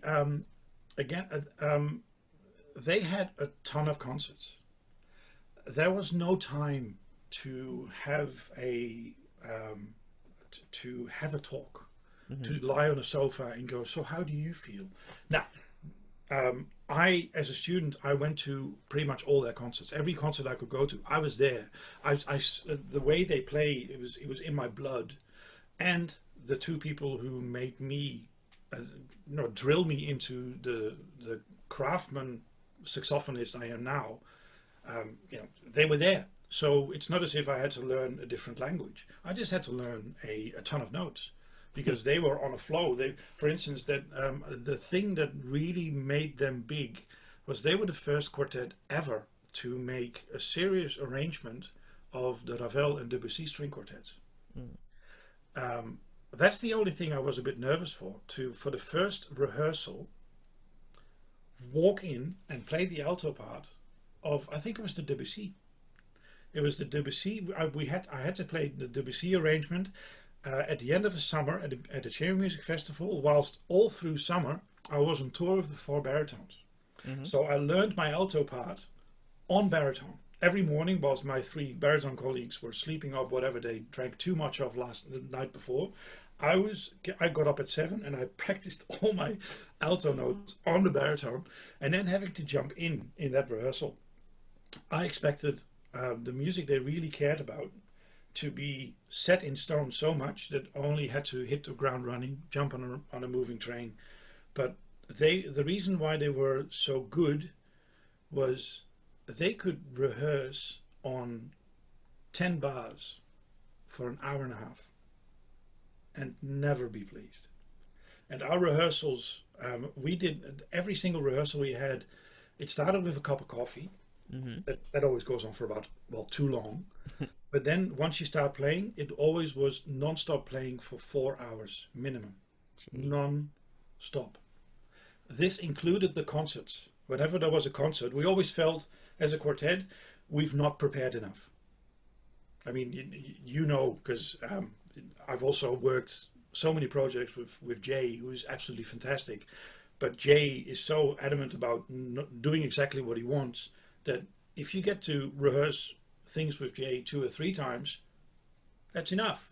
But with the quartet, with the Aurelia, again, do it again, do it again, do it again. Usually if we'd have a concert that starts at 8, we would meet up at 2, play till 7:30. Someone would run in with, I don't know, some Chinese food.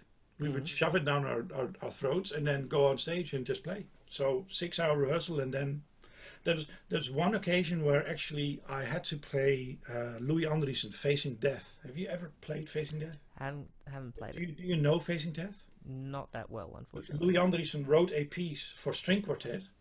It's based on Charlie Parker solos. And it's originally for string quartet, where string players have to play Charlie Parker solos, like the entire Charlie Parker omnibook, but 4 string players in unison, an octave, at Charlie Parker speed.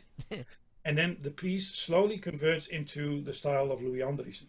And then the Aurelia Quartet went, that's a lovely piece, but written for the wrong ensemble.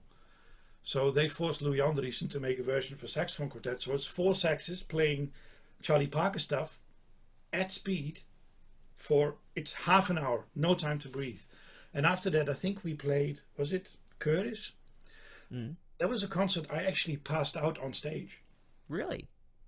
I did. Jeez. I passed out on stage, but I didn't stop playing. What, you just sort of unconsciously kept going or something? You get to a point where you're mentally, you still want to keep going, but physically my body just went nah. So at the end of Andriessen,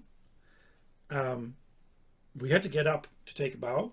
I was sitting there and I realized I have to keep my feet on the ground, my bum in my seat, and lean back, because the room is upside down, but I'm not sure if it actually is. Jeez. So I sat there and I completely blacked out.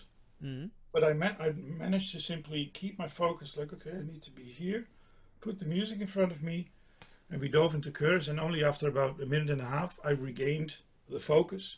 And only after the concert, Arnold came up to me and said, "Where were you?" And I think that's what kept us going. That quartet. I mean, you don't have to be a fan of the quartet, but the reason why that quartet worked, and also the reason why that quartet never gained any real world fame, is because we did it for the music, and it was never really good enough. Never quite pleased. Never walking off stage going, "We are the gods of saxophone." It was always, you try your best, and you know exactly what I mean. Whenever you do a concert, you aim to go for 100%, but you never do. It's always, stuff goes wrong, right? Yeah, there's always something. Yeah. So do you have a beer afterwards and giggle, or do you go home feeling that you failed? Well, that's the thing. You just gotta, move on and go to the next project. Yeah. No, but I really, that's what I, and also that's exactly what I needed at that point. It was maybe a year after my master's recital. It was the beginning of a career, and then hitting the ground running. And the first project we did was the entire Art of Fugue, that recording we did. And we played the entire Art of Fugue for 2 or 3 years in concerts. And they'd already been working on it for 5 years. And only after about that extensive period, they were brave enough to say, let's give it a go and see if we can record it. And some people really liked the recording, but I know deep down inside what the ensemble feels of that recording. Right. Yeah. So. Okay. Yeah. Yeah. Wow. Sounds crazy, intense, but crazy and really rewarding, I'd imagine. Yeah. That's it. It is rewarding, but it also, it's not easy. No. But at the same time, when it comes to music, um, I like the attitude. I the simple phrase of no guts, no glory. Just don't. Um, Once a baritone player in a professional jazz quartet in the Netherlands, he went to one of my solo concerts and he said, "Dude, you can play, but it's so much. It's 1 hour non-stop, and you always seem to make life hard for yourself. It's so much you put in front of you."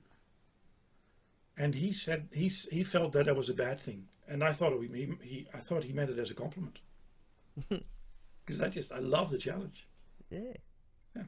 Okay. Now, just before we finish up with the Aurelia thing, one thing I have to ask is, you know, the when you sort of things got settled in there and you did heaps of work with Aurelia, but there came a time when Willem and then consequently Johan left the group, and then it was replaced by Femke and Juan.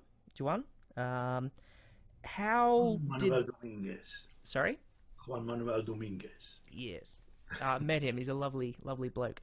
Oh, he's fantastic. Yeah, fantastic. And you guys had worked for a little bit longer.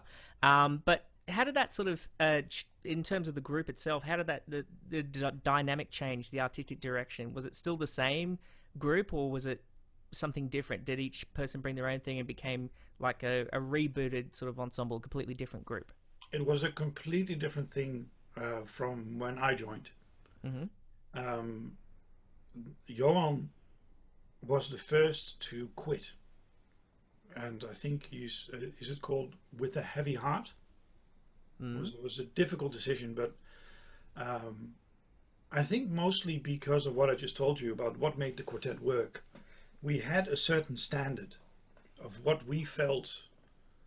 The bar was raised high, but if you want to work under that pressure, the only way to maintain that is rehearsal and concerts. Rehearse more concerts. But at a certain point, chamber music just started to go down in the Netherlands. That system that I told you about when I was a student, the subsidized system where everybody can run their own series, it disappeared. Right. It's government becomes more right wing, more conservative. What's the first thing to go? It's the arts. I don't have to tell you.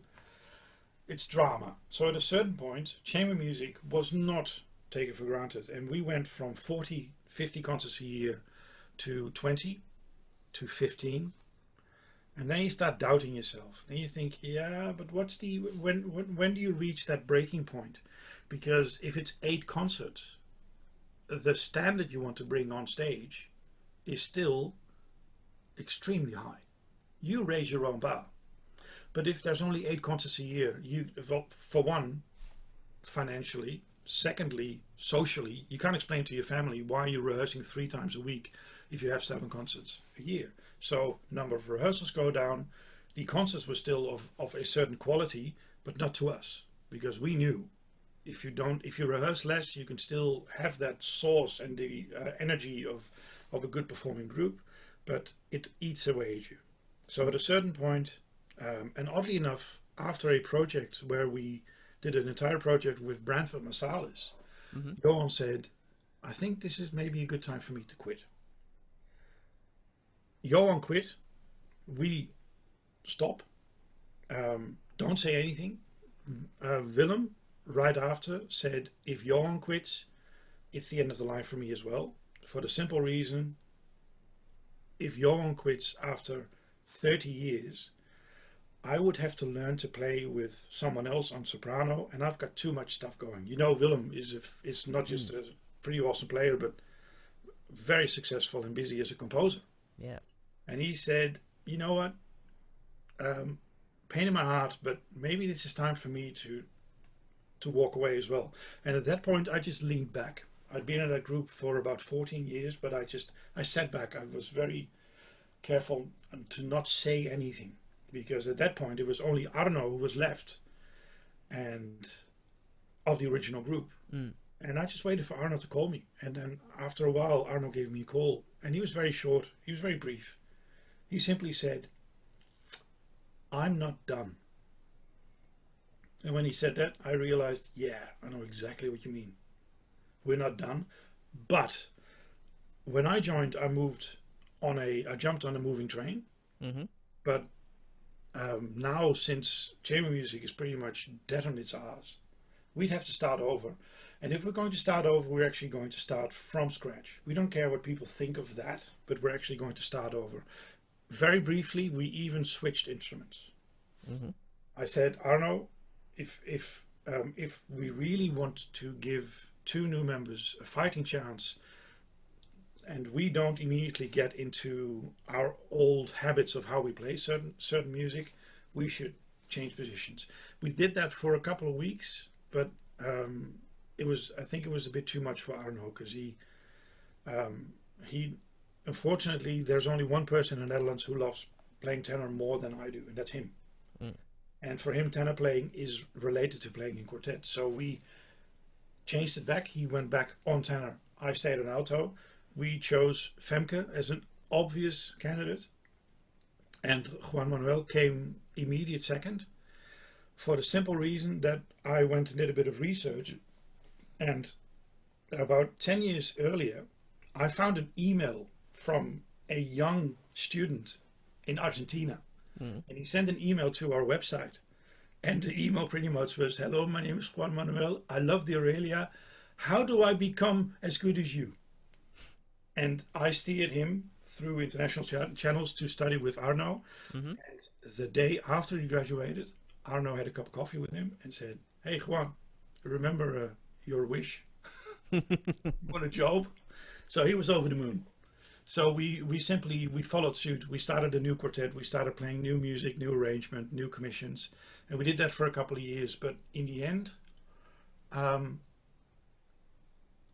it's that nagging feeling of the bar that used to be so high, and having to live up to that, but still there's not enough concerts, and still you need to rehearse more and more and more and more. And I'm starting to do more things for myself. Arno started to do things for himself. Femke, Juan, we all had our own projects. So at a certain point, people picked up on it. People liked what we did. But then someone says, "Can you do a concert in our series next year?" And then it was either me, Arno, Femke, or Juan, or 2 or 3 or 4 out of the group who said, "Sounds lovely, but I already have my own gigs." So a quartet can work, but if you really want it to be that high standard, you need to empty your agendas. You need to create time, create space, and at that point it was just too much. So I think I was the first one to suggest maybe it's the end of the line, but the rest pretty much followed suit. And then the funny thing happens, of course, then you tell the world, "It's been lovely, 34 years, but we quit." That's exactly the point when we got a ton of concerts. Oh, jeez. It always works that way, doesn't it? Yeah, we very gratefully, we were very kind, and we said no. Right. Just with Aurelia, I mean, obviously, there's so much more we could talk about, but just one final thing in terms of the group. Was there a particular performance that you had that sort of stands out for you, and why was it so special? With the quartet? Yeah, with Aurelia. Those guys. Yeah, there's one. Well, there's several. See, the thing I love most about what we do is the most special moments. They never come at the moments where you expect them. Like your quartet did the amazing Melbourne Digital Concert Hall thing a couple of weeks ago. There's moments where you think, okay, this is high profile and we're going to put everything in. But quite often the moments where the magic happens is when you play in a gallery. Someone accidentally agreed to doing a gig for half a slab of beer, But sometimes at the most stupid moments, like you play outside on the waterfront and suddenly everything in music clicks. So we've had tons of moments like that. But the one thing that always comes back to me is that one time, the first time I had to play Debussy, the Debussy String Quartet, was at a chamber music festival, where we weren't, of course, it was a festival. We weren't the only guests there. We had to play Debussy. My all-time favorite string quartet is the Baritone Quartet, especially their early recordings of Shostakovich. To me, the reason why I was always hesitant about playing Shostakovich transcriptions for saxophone is because of those recordings. I mean, that's the string quartet that played for Shostakovich. They made Shostakovich cry. It's something. The Baritone Quartet was there when I played Debussy. Wow. The one remaining member from the beginning, Valentin Berlinski, the old cellist, he was there, surrounded by his so imagine this: I'm playing Debussy, right? The part I practiced on baritone. Yep. Concert hall sold out. The Baritone Quartet is off stage. They are in on the side of the stage. It's a theater. It has those walls that can move, right? And between two of these moving walls, Valentin Berlinski on a chair, the three members of his quartet around him, and I'm the only one who can see them from where I'm sitting. After every movement, I look up, the audience goes, oh, and I see the Baritone Quartet, and they all sit there, and the three members look at Valentin Berlinski, and after every movement, Valentin looks at me, shakes his head. And then I play the next movement, and I look up, and he goes, no. And then his colleagues also, they look at me, and they go, and it's like deadpan, like this, like, wow, no, blasphemy. But they stayed all the way to the end. Right. And the audience loved it. But I'm sweating. I'm sweating. I'm doing everything I can. And Valentin Berlinski just goes, nah, not good enough. Not good enough. So concert ends. You're all sweaty. You'd like to get out of your suit. You'd like to go to the bar. You'd like to have that beer, right? Yeah. So at that festival, there was a festival location where after every concert, food was served only for the musicians, long wooden tables, and everybody was already there. All the musicians gone to the concert. You're the musician who played, so you have time to change. You're the last one to rock up. I walk in. There's drinks, there's food, there's everything. I walk to the only place that's left. I sit down and I look up and I accidentally sat straight from Valentin Berlinski at the other side of the table. And he looks at me, I look at him. He recognizes me. He doesn't say a word. So complete quiet. Everybody's having a good time and I'm getting nervous. But after a while, I noticed that he, every now and then, he dips out of view. And then he comes back up, but he's holding a glass with a clear liquid. Okay. And then 5 minutes later, the liquid's gone and he goes back underneath the table and the glass is full again. So at a certain point, I start staring him down and he comes back up with a glass and he looks at me and he realizes, oh crap, someone caught me. And he says, you like vodka? And I go, yeah, I like vodka. So he reaches under the table and he's got a bottle of Kazakhstan vodka. Without saying an entire word, we finish the entire bottle. He gets up, walks away, but just before he walks away, he says, Debussy on saxophone, impossible. But the way you play second movement, now I finally understand how we should play it. And then he walks off. That's really... I still have that bottle. Wow. It's right here. It's like when I moved to Australia, I traveled light. We didn't bring a lot of stuff, but this is it's called Adil Premium Vodka, finest Kazakhstan grain spirit. It's right here. Yeah, I don't think you get that here, hey? No. Nope. Wow. That's man, you should write a novel. That's all I'm going to say. Jeez. I was quite happy. Yeah. Wow. One of these moments. Yeah, for sure. Now, moving on, talking to Niels Bijl, one of the things we talked about was Aurelia, but one of your other sort of projects that's really near and dear to your heart is the Four Baritones and the Baritone Institute. Now, for those who don't know what it is, Four Baritones is pretty self-explanatory. It's a baritone saxophone quartet, and it sounds damn awesome. I was very fortunate to be invited once to play. Still waiting for my call back. Only once? Only once. Apparently, there's a height requirement to be in the group. But anyway, you made it. Nick made it. Simon Brew made it. It's yeah. yeah. Well, It makes me look bigger. So well, I think that's the only reason you get it, isn't it? Now, can you tell us about what was sort of why Four Baritones? What was the idea behind this? What was the sort of seed in your brain to create this ensemble? Pub. Okay. Pub. Our favorite pub in Enschede. Yep. I was doing baritone duets with Eric, the guy in my soprano, alto, tenor, baritone quartet. We were doing, I don't even know what we played. Maybe it was Gubadulina. And there were two guys from Amsterdam, Ties Mellema and William Rijman, and they were also playing baritone duets. And at a certain point, we meet up in a small pub. After rehearsals, 4 guys carrying 4 baritone saxophone cases on a Friday night, I think. So, you lose points. You're not welcome. I mean, even the owner goes, I mean, those 4 cases, they take the place of much needed people who need to drink beer, right? So everybody is getting annoyed with all the baritone cases, but we, as you do, have a drink or 2 or 7 or 12. And at a certain point, we just say, the baritone saxophone is the most amazing instrument in the world. We'll show the world. Down 2 blocks, there's a tiny theater.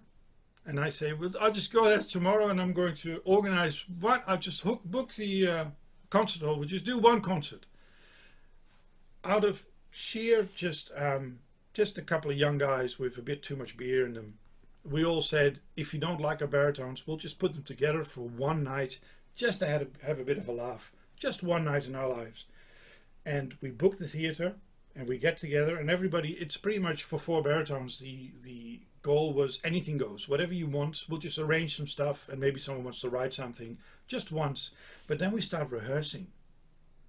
And well, you've been part of it. You start rehearsing and you realize the baritone is of all saxophones, is the only one that maybe really matters because it has that power of playing the role of the bass carrying an entire ensemble. I see Sarah going completely, yay! Yep, and I'm sure Jay's cheering in the background. Yeah, but it's so you have the baritone being like a very kind godfather carrying all the saxophones, but the upper register of baritone is also its divine, and it's quite easy to play in the altissimo register. I mean, seriously, Nathan, if you practice, you can do it. Seriously. Oh yeah, it's pretty quite much, a read. It works. So that one, we decided after that concert to stick together. We then organized a tour to France.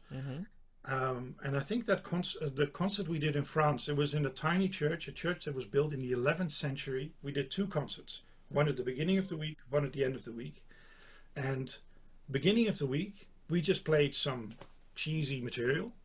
But in the audience were several musicians who said, yeah, but if you do this, you should do that. Mind you, there was one guy who said you should do early music by Josquin des Prés. And there was one guy who said, you need to do Led Zeppelin. There was also someone who said, you need to do a Beethoven piano concerto on 4 baritones.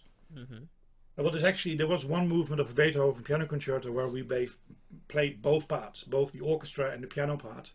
And there was a pianist in the audience who said, you cannot play a piano concerto without piano. So we threw a lot of wine at him. And then we told him that for the next gig he was allowed to play the piano when we played the Beethoven piano concerto, and he immediately agreed. In that church there was a ratty old, like a bar piano, you know, the types that really like a honky tonk kind of thing. Honky tonk piano. Yeah. And I said, okay, you've talked us in 4 baritones, piano concerto. We need a piano, and he said, I'll do it. And I said, yeah, but we're the soloists. And he went, oh crap, okay. And he said he was still game. He said I'll still do it. So okay. And then we gave him the original score and told him to transcribe his own orchestra part, because we were actually playing from score, and then you played the notes, but they played in the wrong key. And I'll send that recording to you. I have a recording of the 4 baritones playing a movement of a Beethoven piano concerto where the orchestra part is played by a famous Dutch concert pianist, and he's playing the orchestra part on a honky-tonk piano. Wow. And that's the whole idea behind the 4 baritones. And it's also at that time, it was also when when I dove into all that stuff with the Aurelias, and we made one solemn promise with the Four Baritones, and that is the Four Baritones always play. If there is a concert, if someone wants to book the Four Baritones, we always say yes first, and then we check if anyone's available. Because I realized, especially on baritone, if you just have someone who can play baritone, you don't have to completely agree on everything you do on classical repertoire. But if you have 4 classical players, you need 2 rehearsals and it works. And then after a while, we even realized if you just take one classical player out and you put a jazz player there, it still works. And then the last couple of years, we just always had, we had one Teeny Thompson, a funk specialist on baritone, one Jan Menu, an absolute jazz legend, and then Ties Mellema and me, and that was the setting of the Four Baritones. 4 completely different individuals, but when you play baritone, it still works. It still sounds, it still resonates, and that's also why we've got to play together. You need 1 or 2 rehearsals tops, and then you just play that music. It's always fun. It's always good times, and the best thing is, anything goes. So. Yeah, no, it's a unique project, and yeah, like just having heard the group in various iterations and being involved with it, like it's really sort of a bit of a roller coaster of musical experiences, and as you say, it's a whole lot of fun just working with people as well. Yeah. Now you also were, you might have to correct me here, you founded the Baritone Institute, is that correct as well? That was in collaboration with Jan Menu. Right. Okay. So this is was sort of like an offshoot of the Four Baritones, or was it sort of the precursor? A direct offshoot. Okay. You can on YouTube. There's a lot of recordings where Jan Menu is a soloist with the Four Baritones. We had to do a concert in a chamber music series where the theme was Russian music, but I really wanted to play with Jan Menu, and Jan Menu had just recorded his Mulligan CD. So I don't know how I did it, but I convinced the festival that our Russian idea of music is to invite a jazz saxophonist and play American music. And they went for it. They said, okay. And then we played what we did. You can still find it on YouTube. And the next day, I went out to dinner with Jan Menu and said, when shall we do another gig with you, part of the Baritones? And he said, I'll go one up. Let's start a collaboration for all baritone players, both amateur and professional, both classical and jazz, and just organize once or twice a year, organize a day where all baritone players get to come together, talk a bit of shop, but most importantly, just play together. Because by then we realized that, well, for one, a bunch of baritones together always works, always works. Even if it's just really crappy amateur players and professional players, if you mix that up, the baritone is so loving and forgiving that a lot of things you can get away with. But most importantly, think of every little town that has its own wind band, wind orchestra. Every city that has a multitude of big bands. You can find baritone players in all these orchestras and bands, and these people, they're mental enough or unstable to spend that kind of money on a saxophone. And then when you play in an amateur wind band, what do? Home, home, home, home, home. Yeah, 5-1-5-1. Yeah, that's all you do. But these people, for some reason, they've made...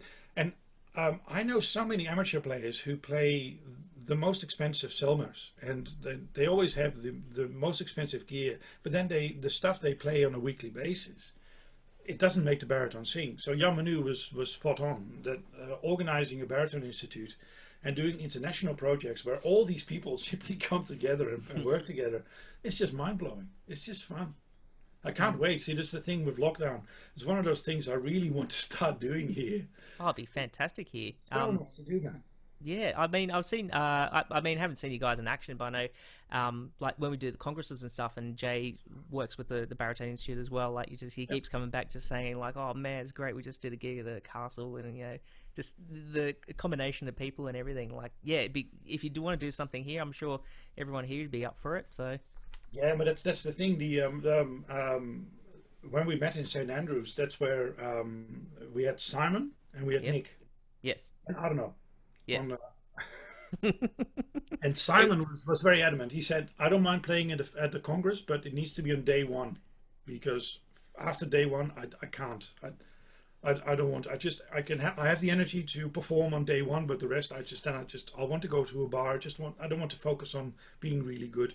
So we got a spot to play on the first day in St. Andrews, and I don't know what happened, but that concert hall was packed. Yeah, it was huge. Yeah, that concert. But so here we are backstage, and we don't know.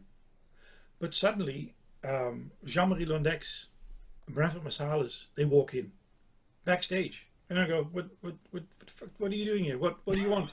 And Branford laughs and says, "Dude, I want to come to your concert, man, but I can't get in." What do you mean? He said, "Well, sorry, man, I tried to get in, but they banned me. It's full." And I said, "Yeah, but you're Branford." He said, "Yeah." And I looked at Jean-Marie Londex, and Jean-Marie Londex actually, he looked at me, and he didn't say anything, but he walked out on stage whilst the entire hall was packed, and I didn't see it, but apparently he walked to the front of the stage, looked down at the front row where a bunch of students were, and I think he just stared one of the students down into getting up. Wow.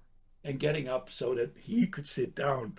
So, but Simon told me afterwards that concept, that he was quite nervous and at the same time really excited, that the fact that you're about to go on stage, whilst people of that caliber really wanted to be there to hear it, and they were standing back, they were trying to listen through the keyhole, and it was so much fun. Also remembered we took it really seriously, playing at the Congress, but we could only rehearse there. So we had like 1 or 2 rehearsals.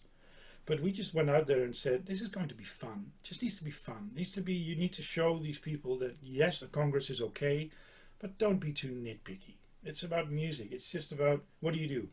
You rock up. You've already paid to perform there, so you've already lost. Yeah. so you might as well have a good time. And that's what we did. Yeah, you know the car I drove then, right? The car I drove in the Netherlands. Oh yeah. It's the 1974 Citroen DS. It doesn't have space for baritones, but I had to bring 3 baritones. I actually had to rent a trailer. I was hauling a trailer that only fitted 3 baritone cases. That's how we went to St. Andrews. It's fun. Wow. Yeah. There you go. Oh, it's just, fantastic. Yeah, memories. Okay, moving on. Sorry. Now, obviously, one of the things we have to talk about is, of course, you are a fantastic soloist in your own right as well, playing solo. I'm sure most of us here would have heard you play at some festival or some setting where you quite often do your solo tenor saxophone sets, which starts with the telemans, as you mentioned earlier, and sort of interweaving some short works, often by new works by sort of colleagues or composers that you sort of slot in there. Just first of all, before we get too crazy with that particular aspect of it, the tenor saxophone, like, obviously seems to be quite an important instrument for you. As you said earlier, like you sort of naturally gravitated to that, and your 2 solo releases, the Chant and Mosaic, the 2 solo CDs are pretty much all tenor saxophone. So what the tenor saxophone, out of all the saxophones, what is it that's so special about that particular instrument? Really? Well, no. Look, yeah, it's the tenor is. I'm born a tenor player. And it's also it's simply the first saxophone I ever played. I didn't start out an alto. When my mum rang up the local wind band, because that's how you got an instrument. You ring up the wind band and say, I've got a child here who wants to learn saxophone. The guy who runs the instrument program of the orchestra said, your son, is he tall? Because we have plenty of people who play alto. And my mom said, yeah, just saxophone. Whatever. And the man said, well, then I said, and my mom said, yeah. No, I didn't even know. I didn't know. So I got my first instrument was a Dolnet tenor saxophone. That was such a piece of crap that when you play it standing up, or just standing straight, the bell would actually point almost 90 degrees to the left. It was an absolute piece of junk. But it was mine. It was the instrument I started on. And all through conservatorium, I stuck with the tenor saxophone because it's simply what I do. And I didn't have an alto. And also, I when I went into conservatorium, I didn't consider myself being super talented. I had people in my class who had more talent, a more natural ability to play the instrument, and they could play these amazing alto saxophone pieces. But quite often I sat there thinking two things. Yes, I can learn the Des Enclos, but so many people have done it before me. I wonder who's waiting for the Niels Bijl version of Des Enclos. That's one thing that kind of got stuck in my head. And the second one is, you know what? I'll take tenor, thank you very much. Even some pieces that you think may work on alto work better on tenor, like the Hindemith Sonata, for sure. I played that. I played the Hindemith Duo on 2 tenors. That's what you do. I simply made it work for me. And also I was mostly interested, I wasn't interested in learning the Glazunov, I was interested in finding someone to write new music for me. And then at a certain point I realized, hang on, it's quite simple. I love playing tenor. I love playing tenor more than anyone else who is studying here, apart from Arnold, who had to teach me. Arnold at a certain point got a bit stroppy. He did say, if you're going to do classical and contemporary, you just can't, because in the end, for some reason, only known to God and Adolf Sachs, most pieces in classical repertoire are written for alto, and the best pieces are written for tenor, but not that many. So Arno got a bit stroppy and said, if you're going to continue, you need to buy an alto. So I literally told him, well, first I said no, and then he said, dude, do it or you're out. And then I got my parents to get a second mortgage to get money. I gave that money to Arno and said, okay, you buy me an alto. And he was stunned. He said, what do you mean? And I said, well, I don't know anything about alto. So you just go to your saxophone shop and buy me an alto, and I'll practice alto. Wow. So I started playing alto, and then I liked, it was a really nice horn. The Selmer series, Super Action 80 Series 2, fantastic horn, beautiful.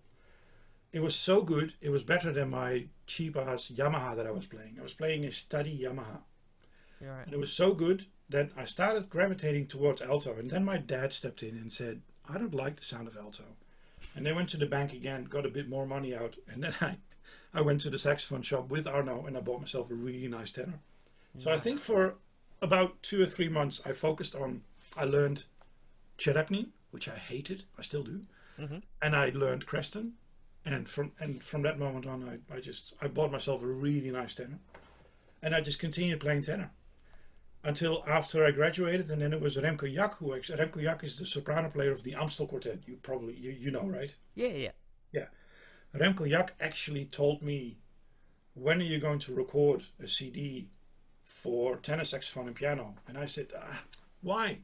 And he simply said, if you don't do it, and who will? And then I thought, damn. Got ya. Okay. Yeah. So that's how the first CD was born. And then from that first CD, which was really important to me, I decided a couple of years later to make a bit more of a personal document. And that's the second CD, the Mosaic CD. But that's okay. And why tenor? Why? Just asking the question. I wasn't trying to be heightist or anything. I just you know. Yeah, I must say, well, ask Jay. He may agree. Yep. Someone once told me tenor saxophonists are born.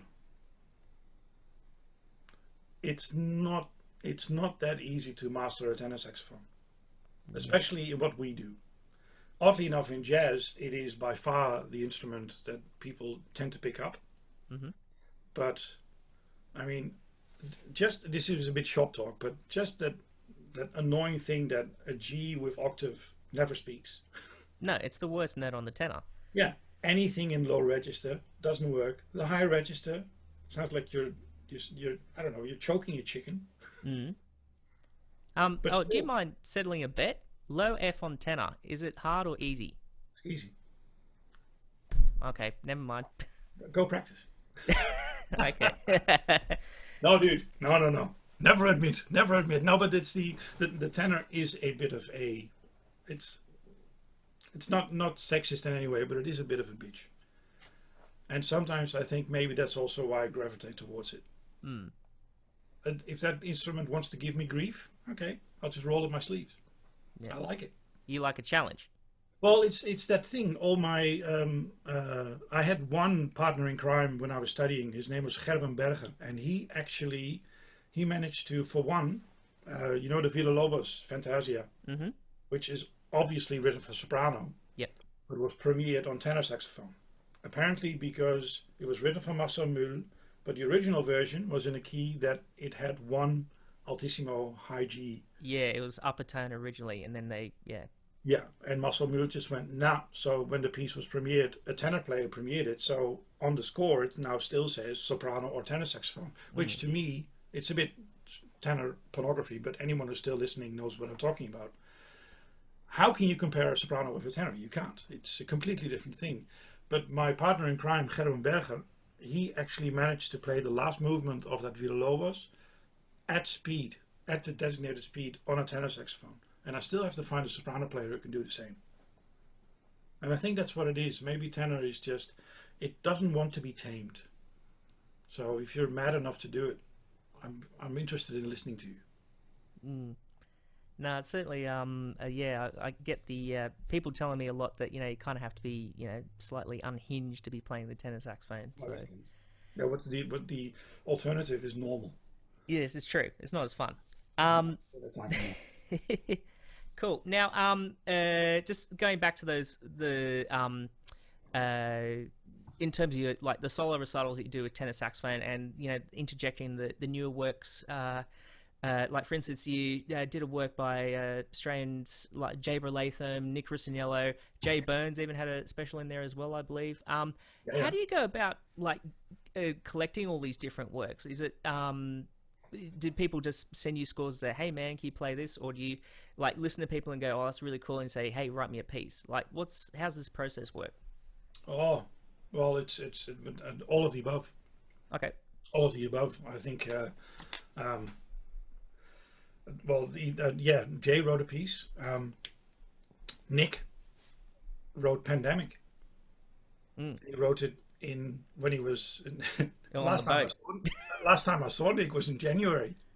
Yeah, right. Yeah, when I'm sitting in my studio now, and he has the same setup. He has a garage converted to studio, and I needed some tips and tricks. And he told me that he was looking forward to starting a new year, but first he was going on a cruise, and he was looking forward to going on a cruise. I remember that very distinctly. And little did we know it was that ill-fated cruise that got stuck in you hear it quarantine. on the news and you think, can't be. So you start sending messages, and he goes, yeah, it can. So how does it work? I talk to him, and then he's stuck in quarantine, and I say, dude, write me a piece. And he writes a piece, sends it, and calls it Pandemic. We giggled about that because at that point it wasn't a global pandemic. But that's simply how it works. It works several ways. It's what I find most interesting is musicians I admire. Quite often, not just on a musical level, but also on a personal level. Someone I can relate to, I can be challenged by, I can have a cup of coffee with or a beer with. They start writing music. And I'm also the one who says, if you want to try, write me a piece. I'll play it. I'll give you feedback. But at the same time, I constantly look around. What am I working on? I'm working on Westland by Andy Scott. Oh yeah. It's what keeps me alive. There's so much solo repertoire for tenor saxophone, either created or, you know, if there's, I've got one person, Kana Wilkins. She wrote Scorched Earth for oboe. And I think it's already been performed on soprano. I think it needs to go on tenor. Okay. And that's pretty much, I simply look around and I think, you know, just give it a go. See, you already have no. So what's the worst that can happen? Yeah, exactly.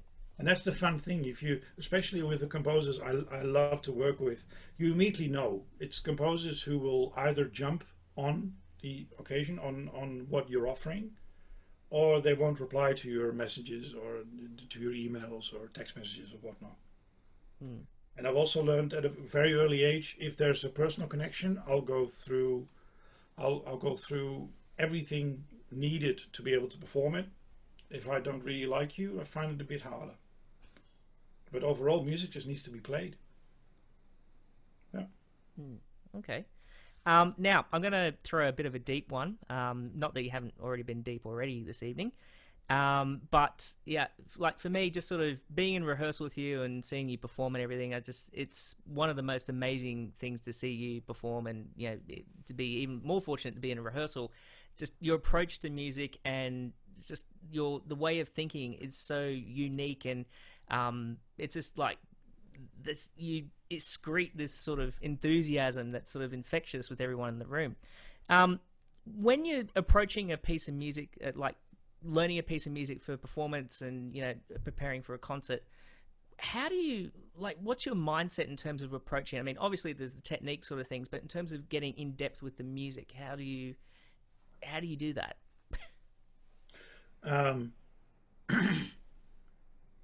Just do your job. Okay. No, it's just do your job.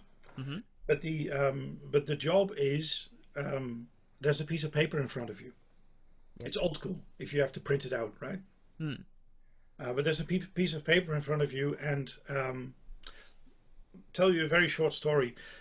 When I was in Banff, I met a composer. I met a friend for life. His name is Shane Fage, and he is actually the first one to ever write me a solo piece.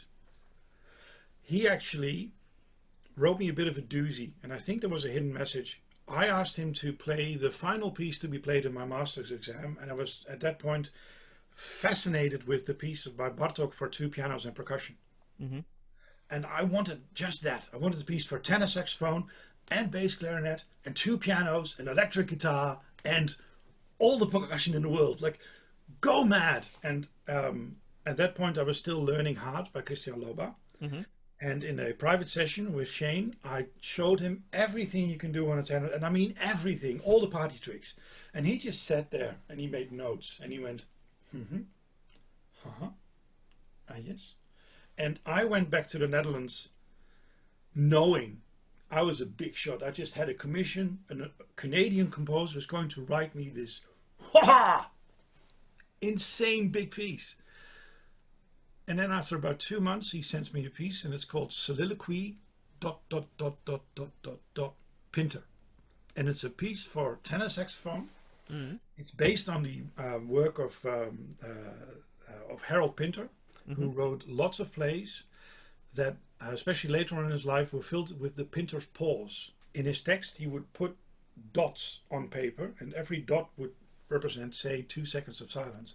So Shane took the commission on board for writing a big hoo-ha, and he sent me back a piece that was based on silence. It was pa dee-da. Wow. It went on for 10 minutes, and it was about here, and then really different, like written in 4/4, going to 3/8 to 7/8 to 12/16 and I was counting like mad, and I made it work. But he told me a story. He said, as a composer, sometimes I wish my music was never performed. And that really blew my mind. I didn't understand him at first. Because when you're a composer, when you give a performing artist that piece of paper, that's what you want, right? You want that music to be performed.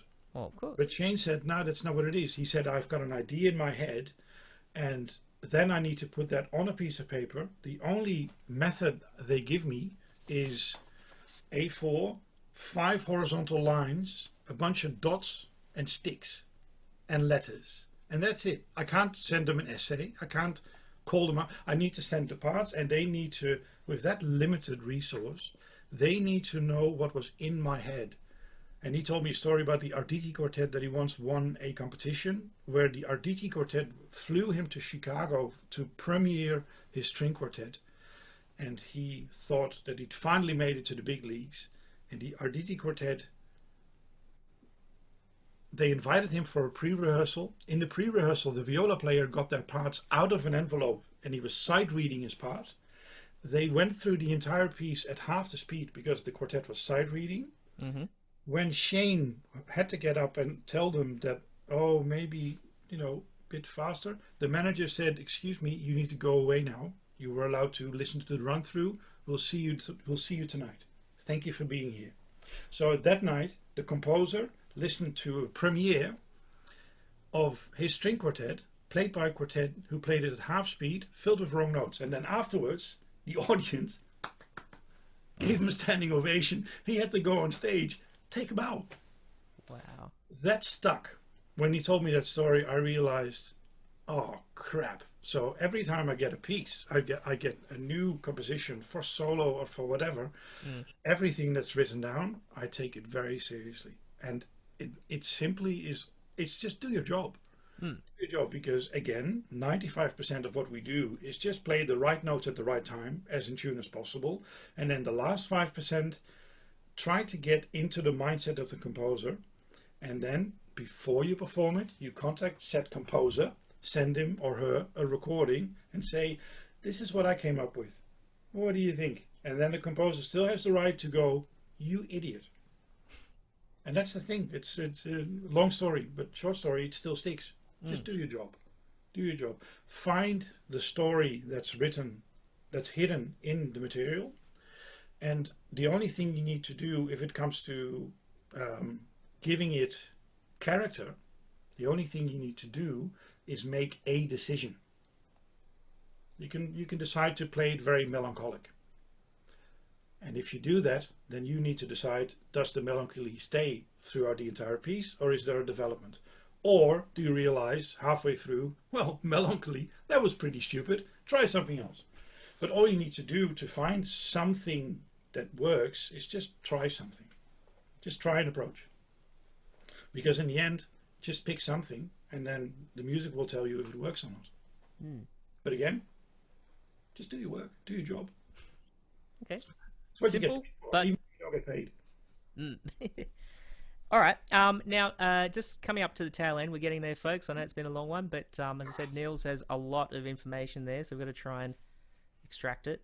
Now, just about your teaching studio and your you've taught in the Netherlands and had some very successful studios, and you're now at Melbourne and teaching at Monash University, I believe now. Yeah. Yep. I imagine you probably haven't had much of a chance to do much face-to-face teaching since you've been there. No, it's more. Monash is actually quite simple. I don't teach at Monash. Okay. I'm officially a visiting artist for this semester. Oh, okay. After lockdown, woohoo! But it's I've had a chance to be a lecturer at Melbourne University as well. Okay. Yep. Which has been fantastic. But in Monash, for some reason, I've always been extremely drawn to the progressive nature of Monash, and Jay has been his usual, has worked as usual magic, because he got me in touch with Lachlan Davidson. And Lachlan Davidson, that man just rocks. And he, I think what he believes in and what he stands for is exactly what I do as well. And he's a saxophone teacher at Monash. And I am now working with his students. I work with his saxophone ensemble, and we're having a really great time. And the thing with Lachlan is very simple, is exactly what I believe in as well. It's not about you, me, or it's not about the person. It's about the message. And my hardcore training is simply in classical and contemporary. And his hardcore training is a lot in classical and contemporary, but he's also a gun in composing and playing jazz and all kinds of improvised music. And I know what he stands for. I know that Lachlan Davidson is someone who has a lot of rules about music, but rule number 0, where it all begins, is open your ears. Whenever you play, listen. Even when you play solo, you listen. But especially with jam music, or whenever you play with someone else on stage, just open yourself up and listen. And if you follow that train of thought, I think Monash is a place where, yeah, I can do tons of things.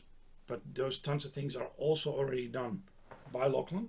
And I can see a future where we will simply team up, because I see my belief is not so much see, this whole tertiary education thing can very easily become something that you take pride in yourself, as in I've landed a job being able to teach at a tertiary position.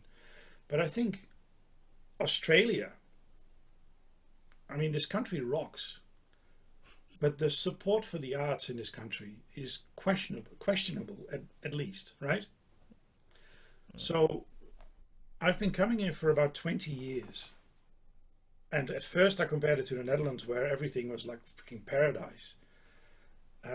Whilst here in Australia, I mean, you've lived this for so long. You can manage as a performing artist, but it's not easy.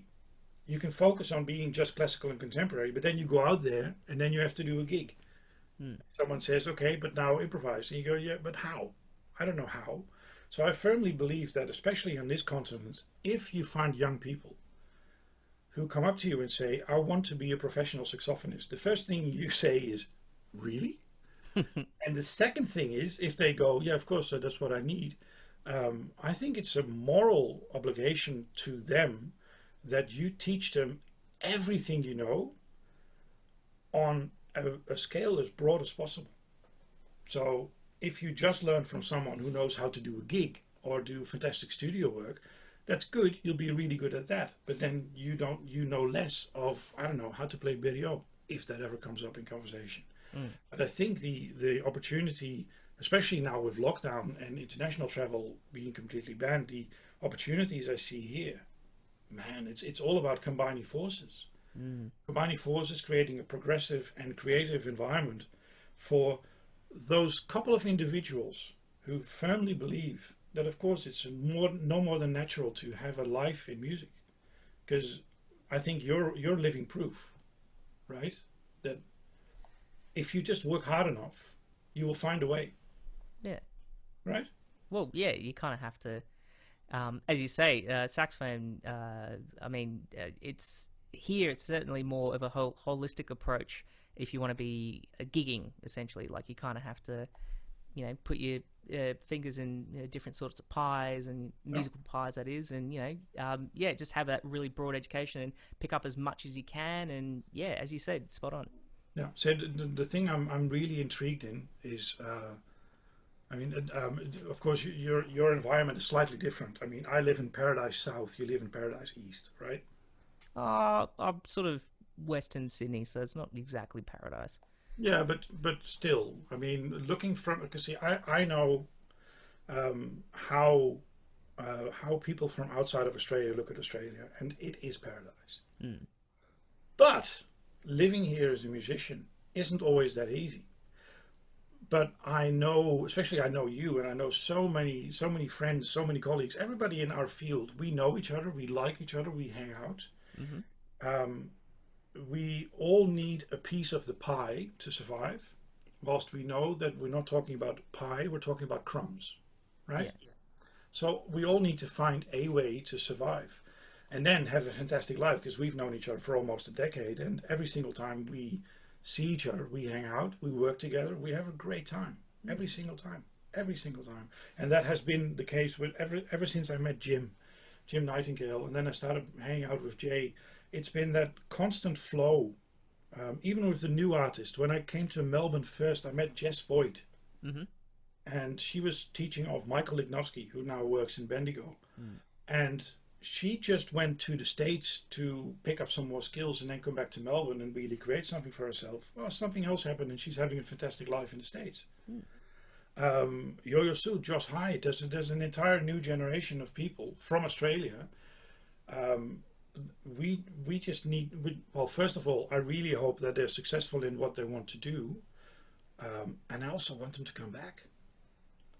I just want people to build on everything that is all the options we have here in this country. There's just so much to do, man.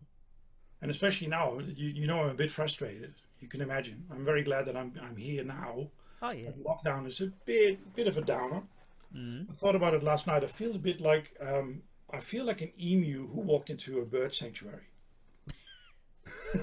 A very small bird sanctuary, I'd imagine. Yeah. No. I know so many people in Australia. I can't wait to work with, Mm. and they're all already doing their thing, and they're all flying around. And I feel like a big oaf of an emu because I'm a bit stuck here. Can't really do anything yet. Yeah, yet, but Yes. one day Yeah, it will yeah, happen yeah. again. Yeah. Just wait. Just wait.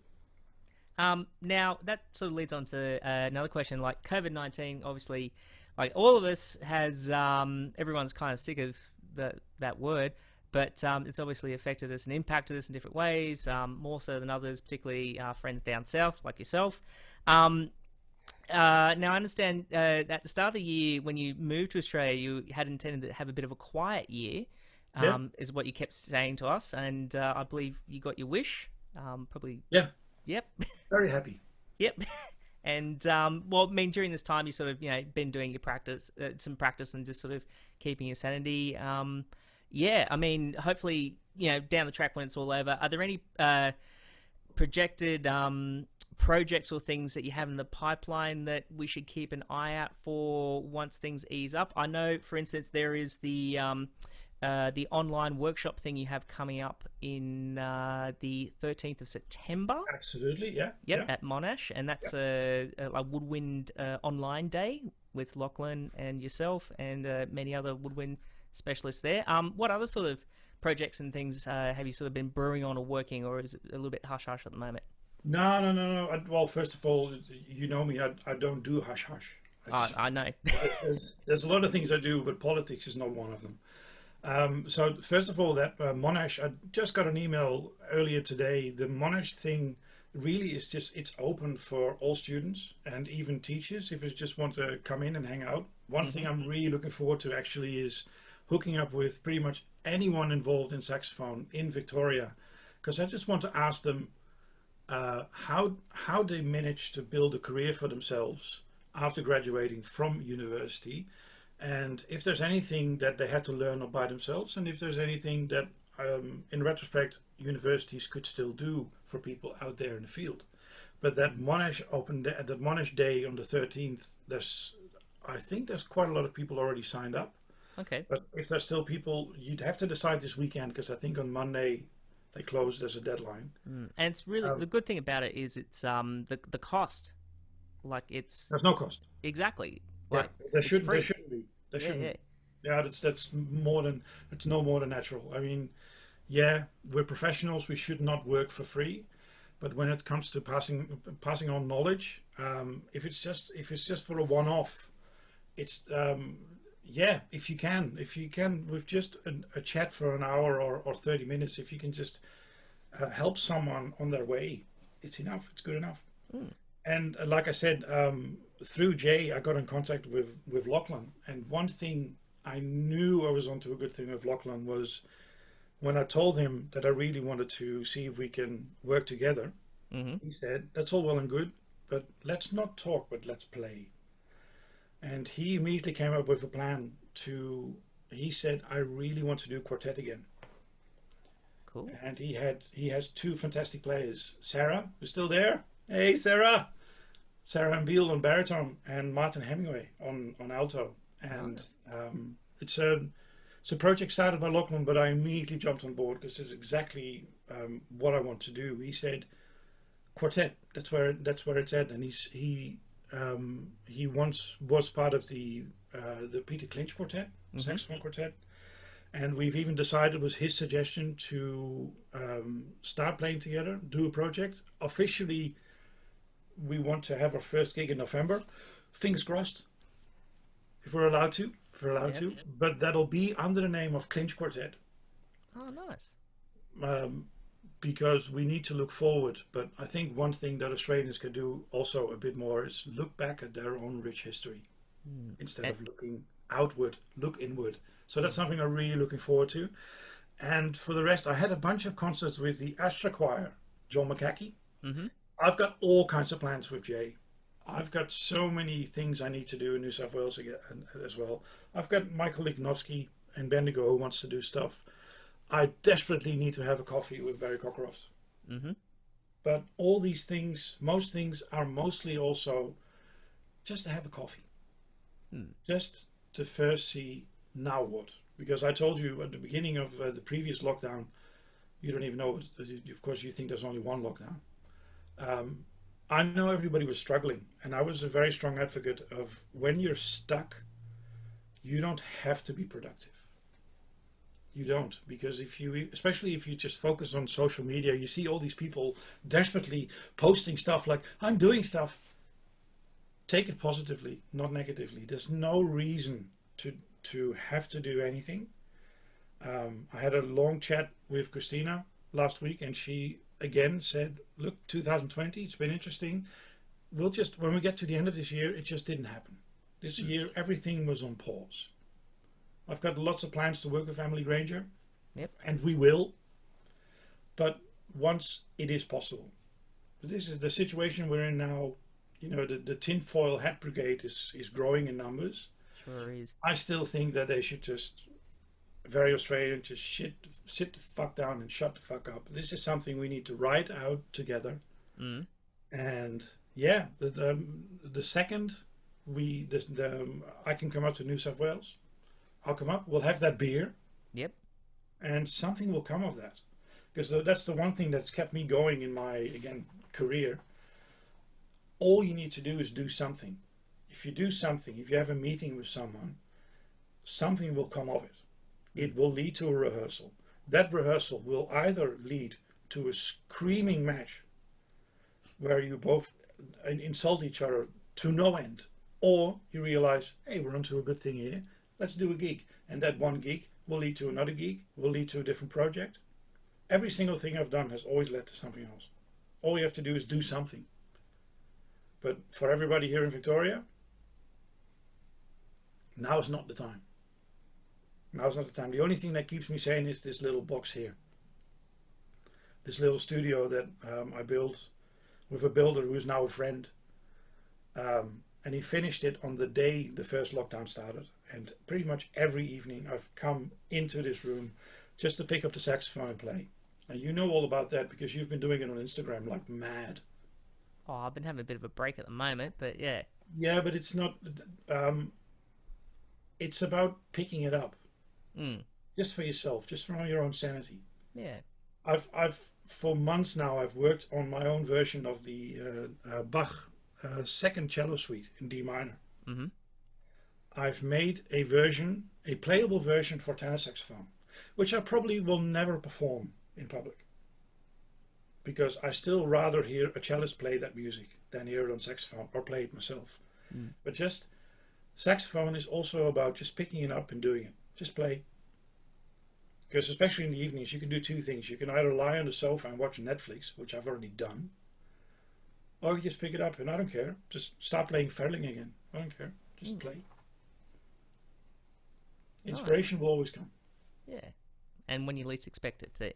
Yeah, and mind you, the one thing that has also kept me going is cooking. I've managed to cook a meal almost every single night, a different meal for my entire family.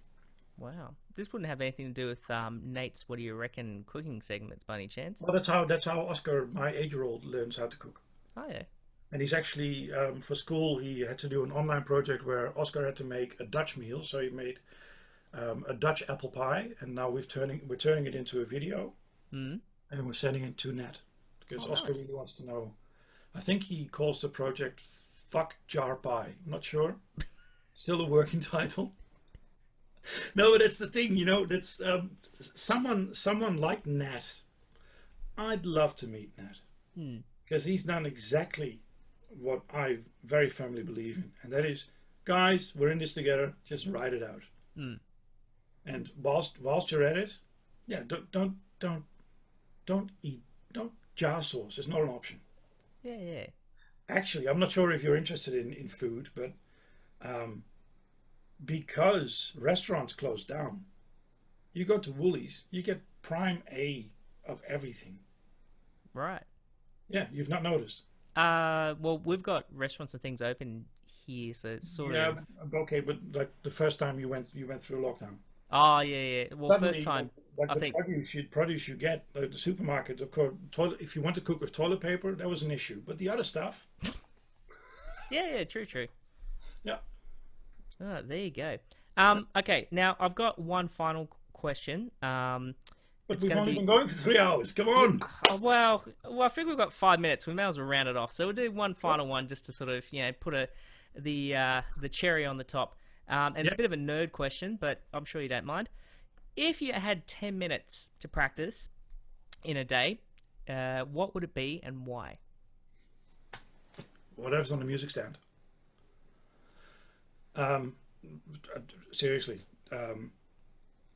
it's what happens when your student doesn't show up. Mhm. Then you open your bag and you pull out whatever's there and that you'd like to play. Or in my life, you know you need to be able to play it, like your American in Paris that you did. Mhm. That kind of stuff. There's always something that needs to be played, and now that there's less performance opportunities or none, I do give myself deadlines. I look at a solo piece and I think, oh, at the end of lockdown, maybe I can find time in the studio to record this piece, which means that I give myself 4 days to learn this entire piece, like to every smallest detail. I've never been a strong advocate of a very strict regime or diet when it comes to practice. Mhm. I know I should, with teaching all about embouchure and breathing and la-di-da. You need to do your exercises with long notes and build up your staccato. I've never had the time. Whenever I have 10 minutes, I just play what's on the stand. Or, in my case, my music stand always has about 6 different things on it. If the thing on the stand, I don't feel like it, I throw it on the floor because there's another piece hiding behind it. Nice. So, yeah. All right. Too easy. Or it's very small anecdote, short anecdote. Yep. When we did a project with Brantford, we Mhm. had 15 pieces written for 5 saxophones. Not saxophone quartet and soloist, no, 5 voices. Okay. But in the end, we decided to not program 4 pieces. And that decision was made without telling Brantford or without letting him in. We decided to skip 4 pieces and I sent him an email saying, we're not playing these 4 pieces. And he called me up immediately and he was furious. He said, I've been going from tour to tour, from concert to, I'm stuck in hotel rooms and I've practiced these pieces. That's when I told him, dude, it's not about what you practice. It's about that you practice. There you go. Yeah. All right. Ladies and gentlemen, I'd just like to extend a big thank you to Niels Bijl this evening, saxophone extraordinaire and philosopher in some respects as well. Niels, thank you very much for joining us this evening. It's been a long one, but incredibly insightful. And I did have another page of questions, but you kind of sort of answered them yourself. So thank you so much for your time. And I'm pretty sure that if anyone want to get in touch with you, they can just find you on the website and shoot you an email or whatever. Look, just drop me a line. Just send me a message. Again, I'm in lockdown. I'm homeschooling my kid. That's what I'm doing. So I'm here, man. I'm here. So you're up for a chat. Yeah, and also I do have one question. So I live in Australia now. Yep. What's this? That would be tomato paste. Yeah. Yeah. So, you're Australian, right? I think so, yeah. Yeah, this stuff is made in Australia. How do you open this? It's like a yogurt. You pull it up. No, okay. With a knife. But that's the thing, right? For about No. 6 months, I've been cooking, and this is the only container that they have that makes sense. No. You know what you got to do? You got to get that, throw it out the window, and make your own sauce. No, but seriously, Nathan, you go to the shop tomorrow, right? Yep. You buy one, and there's a little lip here that says "pull to open." Yep. I challenge everyone here. Open it. Seriously, do it. All right. Do it. All right, we'll have a challenge. Yeah. All right. So again, thanks very much, Niels, for your time. Really, really, really inspiring stuff. And, I'm just, it was amazing to catch up. Next week, tune in. If you're around, we're going back local. We've got the amazing Mark Walton tuning in. No. Yeah, the godfather it's the one person who's been avoiding me. Oh, well, he's going to be here next Friday. Not on purpose. Not on purpose. No. He's busy man. He's been spearheading a campaign for bringing back music into schools in New South Wales. With the saxophone's been deemed illegal One of those things. Finally. Along with the recorder and a bunch of other wind instruments. But anyway, so next week we'll have Mark Walton. But until then, have a good evening, stay safe, and we will see you next time. Thank you very much, everyone. Nathan, thanks, man. You rock. See you, man. See ya.